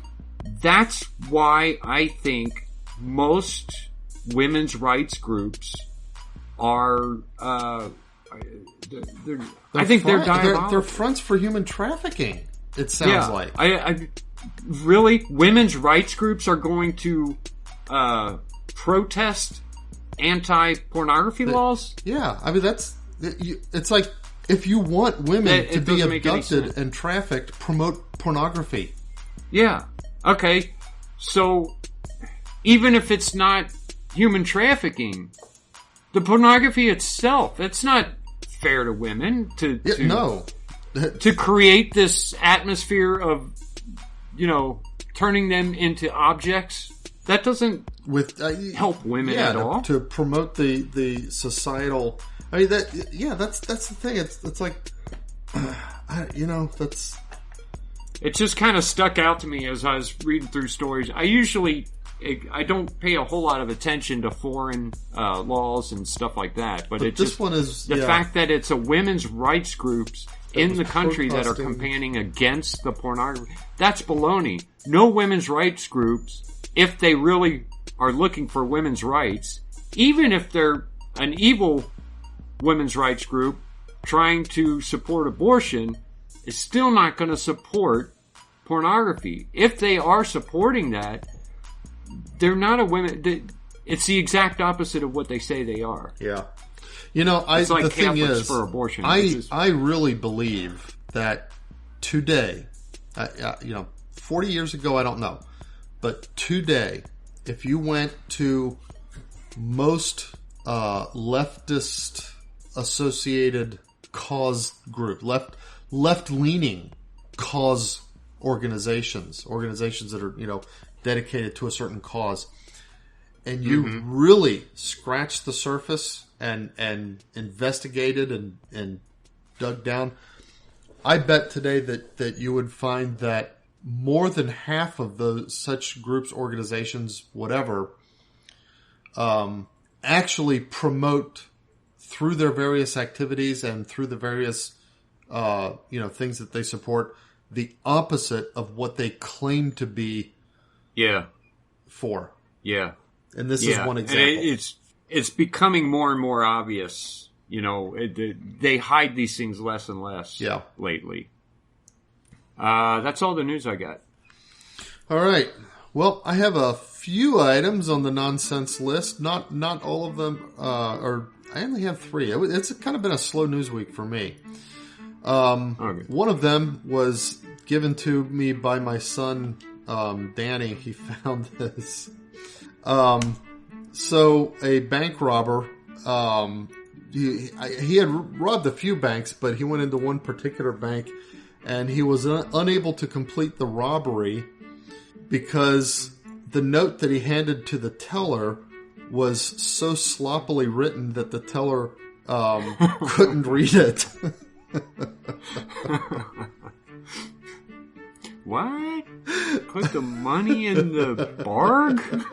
Yeah. I don't have a barg. The news Call article. Our manager over. Can you read this? Yeah. Can you read what he's trying to say? They've got a picture of the note that he was arrested. This guy. This is in East Sussex, so it's in the UK. Okay. But they've got a picture of the note there, a picture of the guy, and the note really is pretty sloppy. It looks like it's written by. Okay, yeah. It says your screen won't stop. What? I mean, what?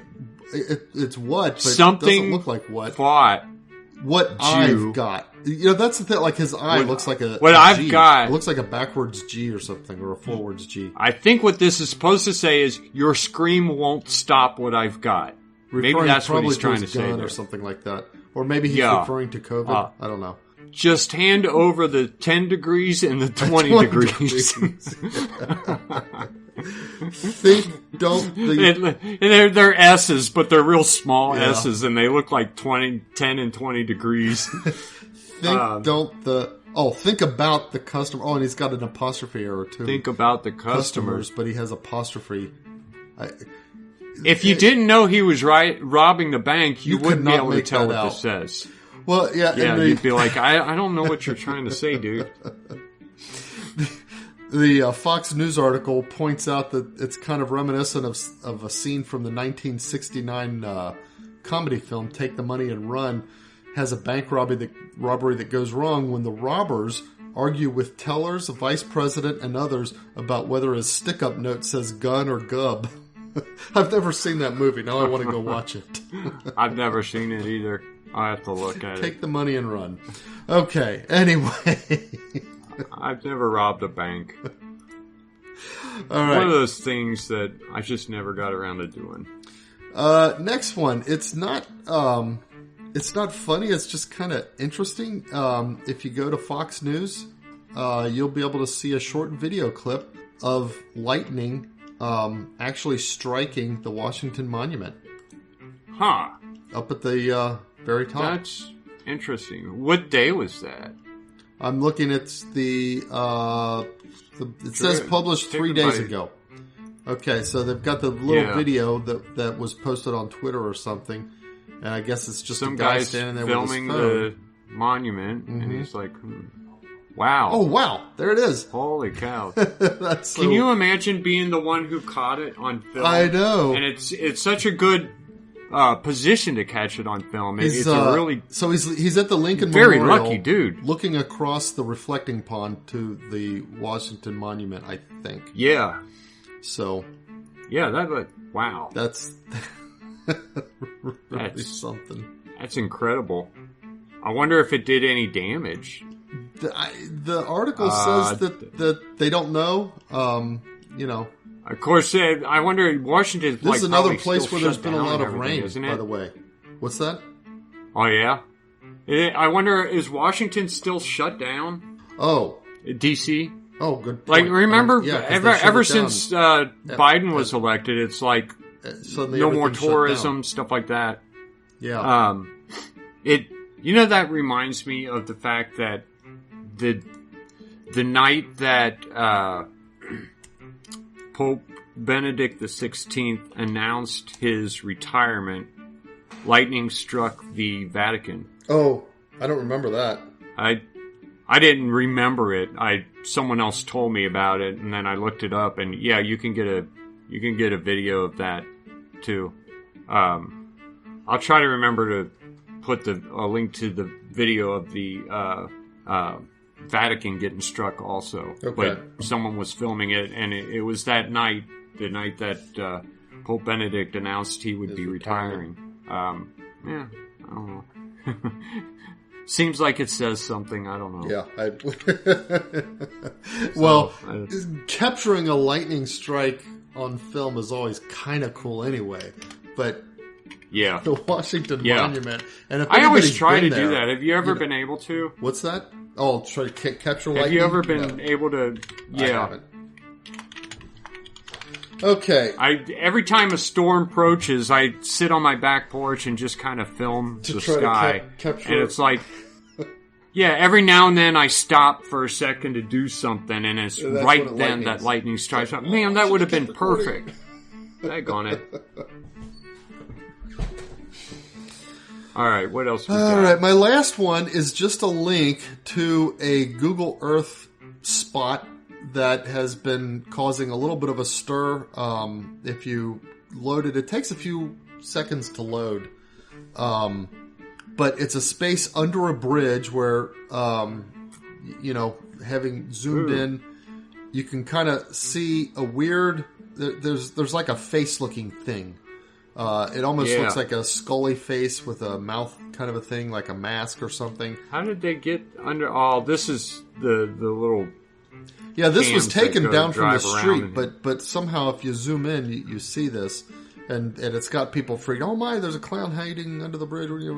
Actually, if you zoom in, because here's what it really looks like to me. So if you can see kind of the structure there, you've got the metal girders, and this is right over a place where several of them meet. And I think this is a spot where there's like a place where there's like a couple of maybe bolt heads or something like that, and the metal behind the bolt heads has been, sprayed with something, I don't know, some kind of paint or whatever, and so the bolt heads are what you're seeing as the eyes, and the face is just basically a splotch of white paint or something like that.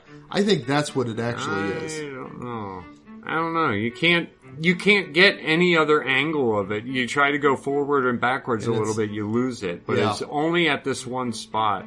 Pretty sure it's an alien. Okay, that's your theory, huh?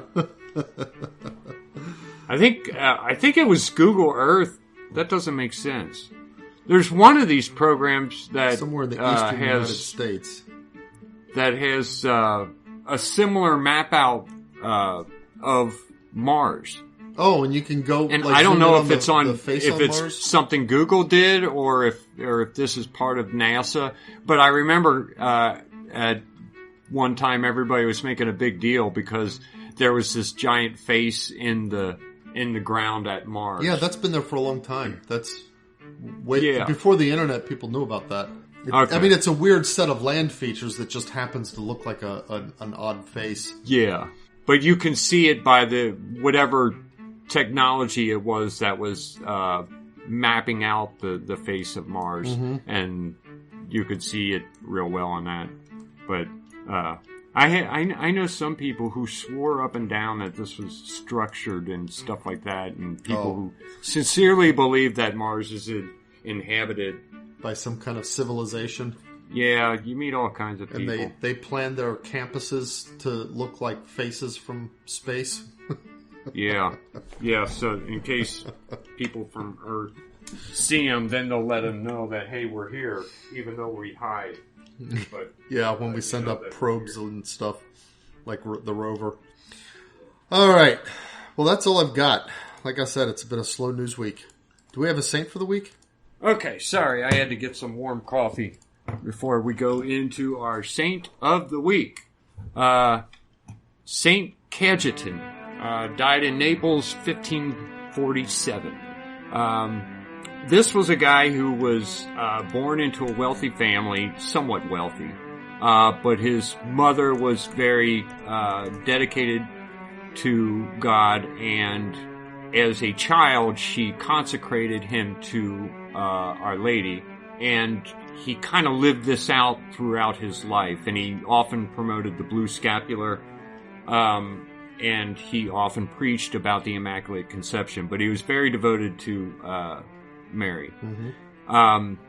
He started out to become a lawyer in school. He was good in, he did well in class, but he was also very religious. And eventually he went to Rome and studied there to become a priest. At this time, there was a lot of scandal in the church. We had just had popes like Julius II, who had fathered illegitimate children. There were bishops who, I guess you could kind of compare it to our times now. There were bishops who were just crooks, and bishops who were stealing money, and it's the kind of corruption that enabled Martin Luther to turn so many people against the church. You would have bishops who had more than one diocese and were getting money from a lot of different dioceses, and bishops who were being promoted to cardinal at the age of like 14. It was just, there was corruption everywhere, and it really sickened Cajetan from the very start. But he and a few other devout priests got together and decided that they couldn't change any of this stuff. What they could do is follow the apostles' example and renounce money and worldliness and start their own order. They called themselves the Clerks Regular of the Divine Providence. Okay. And but they were soon called the Theatines after the city, I guess, that they started in. But this was in Rome, and part of the order, poverty was a big deal. But, this is after the Franciscans, but they weren't even allowed to beg for money. They were not only not allowed to accept wages, they weren't even allowed to beg. Wow. Whatever they had is something that hopefully came to them, that people they had to fully gave trust to them, divine but they couldn't ask huh? for it. Yeah. That's some trust. There were stories about him that he would, they would say be out of food, and he would go ahead and say his prayers for the day. And by the time he was done, they would hear the bell up front and come out and find big baskets full of food. Things like that. He would, they would be out of money, and he would be walking with his other priests somewhere, knowing that they needed money very, very soon, and he would find a gold coin on the ground. Things like that. He was just one of those people miracles just seemed to kind of drip off of. I see. Yeah. So they started in Rome, but this is right around the time Rome was sacked, and they, took away the papal states. The priests in the order, and most of what they did was took care of the sick and dying. But they were kind of abused by the soldiers that were there in Rome. And one soldier in particular recognized him from his earlier life. And he knew that Cajetan had rich parents, and he was thinking that they had left him their fortune and that he had hidden it somewhere. And this soldier was determined to get it from Cajetan, to the point of throwing him in prison several times. Wow. So finally, they all moved and they went to Venice.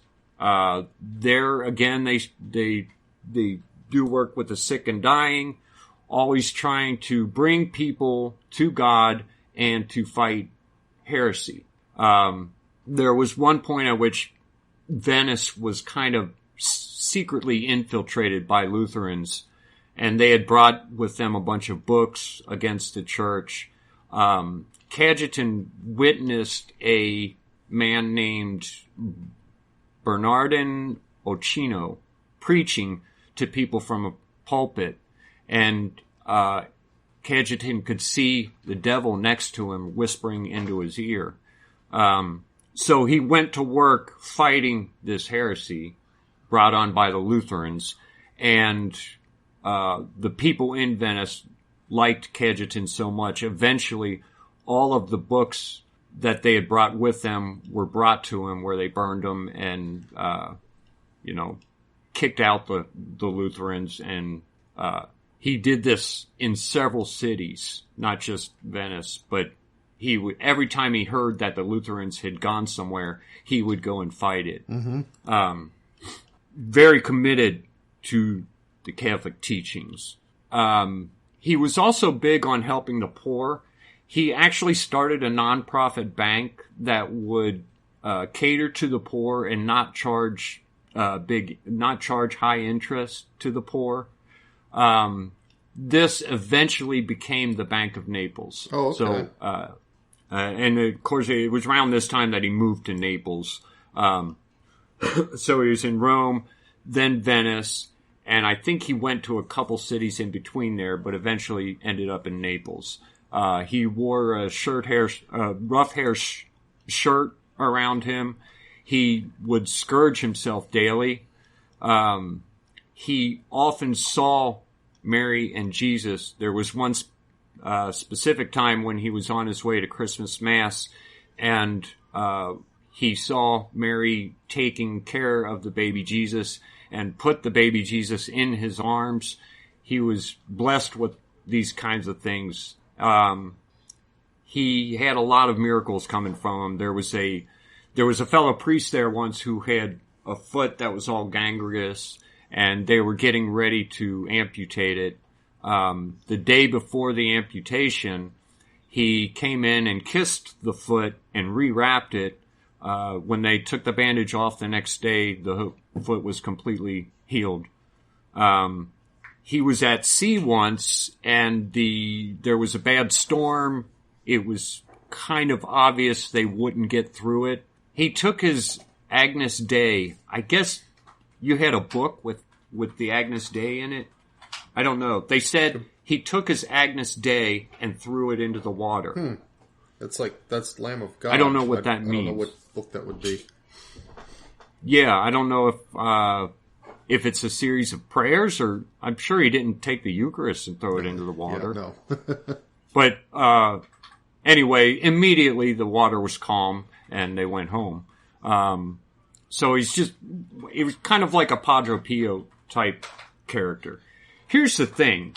Everything I find about him says that there were thousands of reported miracles and a lot of documented miracles. And then I try to find the miracles because those are my favorite part. I just like reading about them. Mm-hmm. And I really couldn't find too many more than that. So I'm going to get the book. There's one book written about him, and I'm going to order that. I couldn't find an e-copy. And I'll probably add some more of the stories when we list him on our website. Oh, okay. Yeah, that'd be nice. Now, again, he was constantly fighting. He was fighting heresy and he was fighting corruption. And it's one of those problems because the heresy spread easily because of the corruption. It's kind of like today's age, isn't it? Yeah. It's like we've got these bishops who are just corrupt. And, well, it's no wonder people are leaving the church. And they fall for these... I hate to say this, some of these religions are idiotic. They don't even make sense. Yeah. But people fall for them because when you look at the Catholic Church, it's like, well, I can't be that. Look at your bishops, right? Look at your Pope. Anyway, there was a time in Naples where there was so many infiltrators from Germany, I guess this is coming from, because they were Lutherans, that the church wanted to send in the Inquisition to try to weed some of these people out. By then, the Inquisition had gotten a bad name, even though the Inquisition really wasn't that bad. It was, we should do one on the Inquisition someday. Yeah.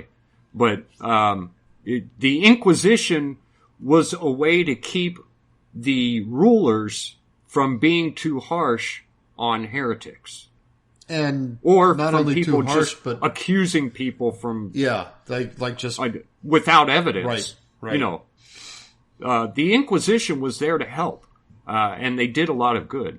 But anyway, they wanted to bring the Inquisition into Italy. Remember, Rome had just been sacked, so there's a lot of chaos in the whole region, and the people there did not want the Inquisition there, and he was kind of getting worried that there would be a war over this.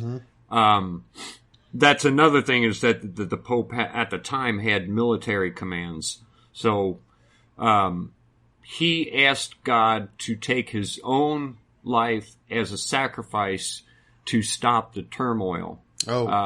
Shortly after that, he became very ill. The doctor wanted to move him to a more comfortable bed, and he refused that. He wanted to be laid on the ash-covered wooden floor, and he was quoted saying, "My Savior died on a cross. Suffer me at least to die on ashes." Shortly after that, he died, and apparently most of the turmoil kind of stopped in that region, at least for that time. He was beatified by Urban VIII in 1629. Okay. In 1656, a plague struck Naples. They said that between June and July, more than 7,000 people had been admitted to the hospitals. There were sometimes more than 100 deaths per day. But they celebrated a public mass. They're saying on the feast of Blessed Cajetan. Okay. I didn't know there was a feast. I guess this was a local following. Probably. But yeah. After his beatification. So there was a mass in his honor, and it's reported that no deaths occurred that day, and the plague soon left Naples after that.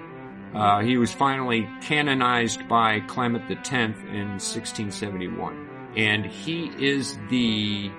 why don't I have it here? He is the patron of unemployed and of workers. And that is Saint Cajetan. I think you would say Cajetan of Naples. but Okay. a lot of people say Cajetan the Theatine. Theatine. Theatine. Okay. Well, that patron saint of unemployed and workers, he should be the patron saint of I had times never of heard turmoil. I feel like we ought to start a devotion to him for our times.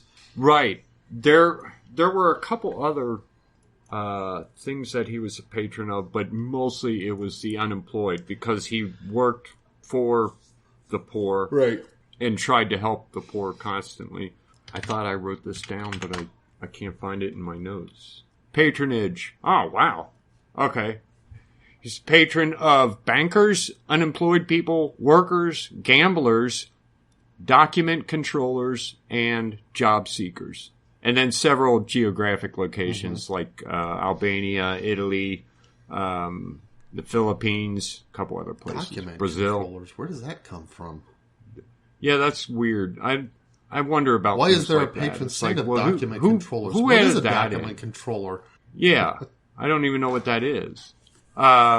It's like Saint Drago, the patron saint of ugly people. Yeah. He's the patron saint of ugly people and of coffee shops. Okay. It's such a weird thing. I've been unable to find out why he's the patron of coffee shops. So he's especially the patron of ugly barristers. Ugly people, yeah. Or whatever, baristas. That's what they call them. Coffee makers, baristas. Oh, yeah. A barrister Ugly is a lawyer. Baristas. A barista, I think, is a coffee shop maker. Or a So coffee maker. if you're ugly and you make coffee and serve coffee, you've got a double saint there to pray Saint to. Drogo. All right, well, Saint Cajetan. A saint for our times. And, yeah, definitely. I had never heard of him, and I have spent years, or I've spent times here and there over the years, unemployed and praying to Saint Joseph constantly. Mm-hmm. I did not know about Saint Cajetan. If I'm unemployed again, I will pray to Saint Cajetan, because Saint Joseph seems to work kind of slow. All right. But he is effective. I guess. I have a job, so... Yeah, okay. well, okay. I have a job that I like. All right. That I seem to be good at, so I guess he's okay. But, all right. That's all we got. Think about what we said, and next week we will talk about the Mark of the Beast. Mark of the Beast. And whether or not it is related to the what did you call it? Oh, the Vaximo. Not the Vaximo. Vaximo, yeah. Vaxlebo. Wait, how do you say it? Here's the thing. We're talking on a phone, so I can't hear. Oh. Like, when I listen to the recording later, I can hear very clearly what you're saying, but I can't hear it over the phone because I can't hear consonants very well. Well, think about what we've said, folks, and as always, Circle the beads. we'll see you next week. Bye, everyone.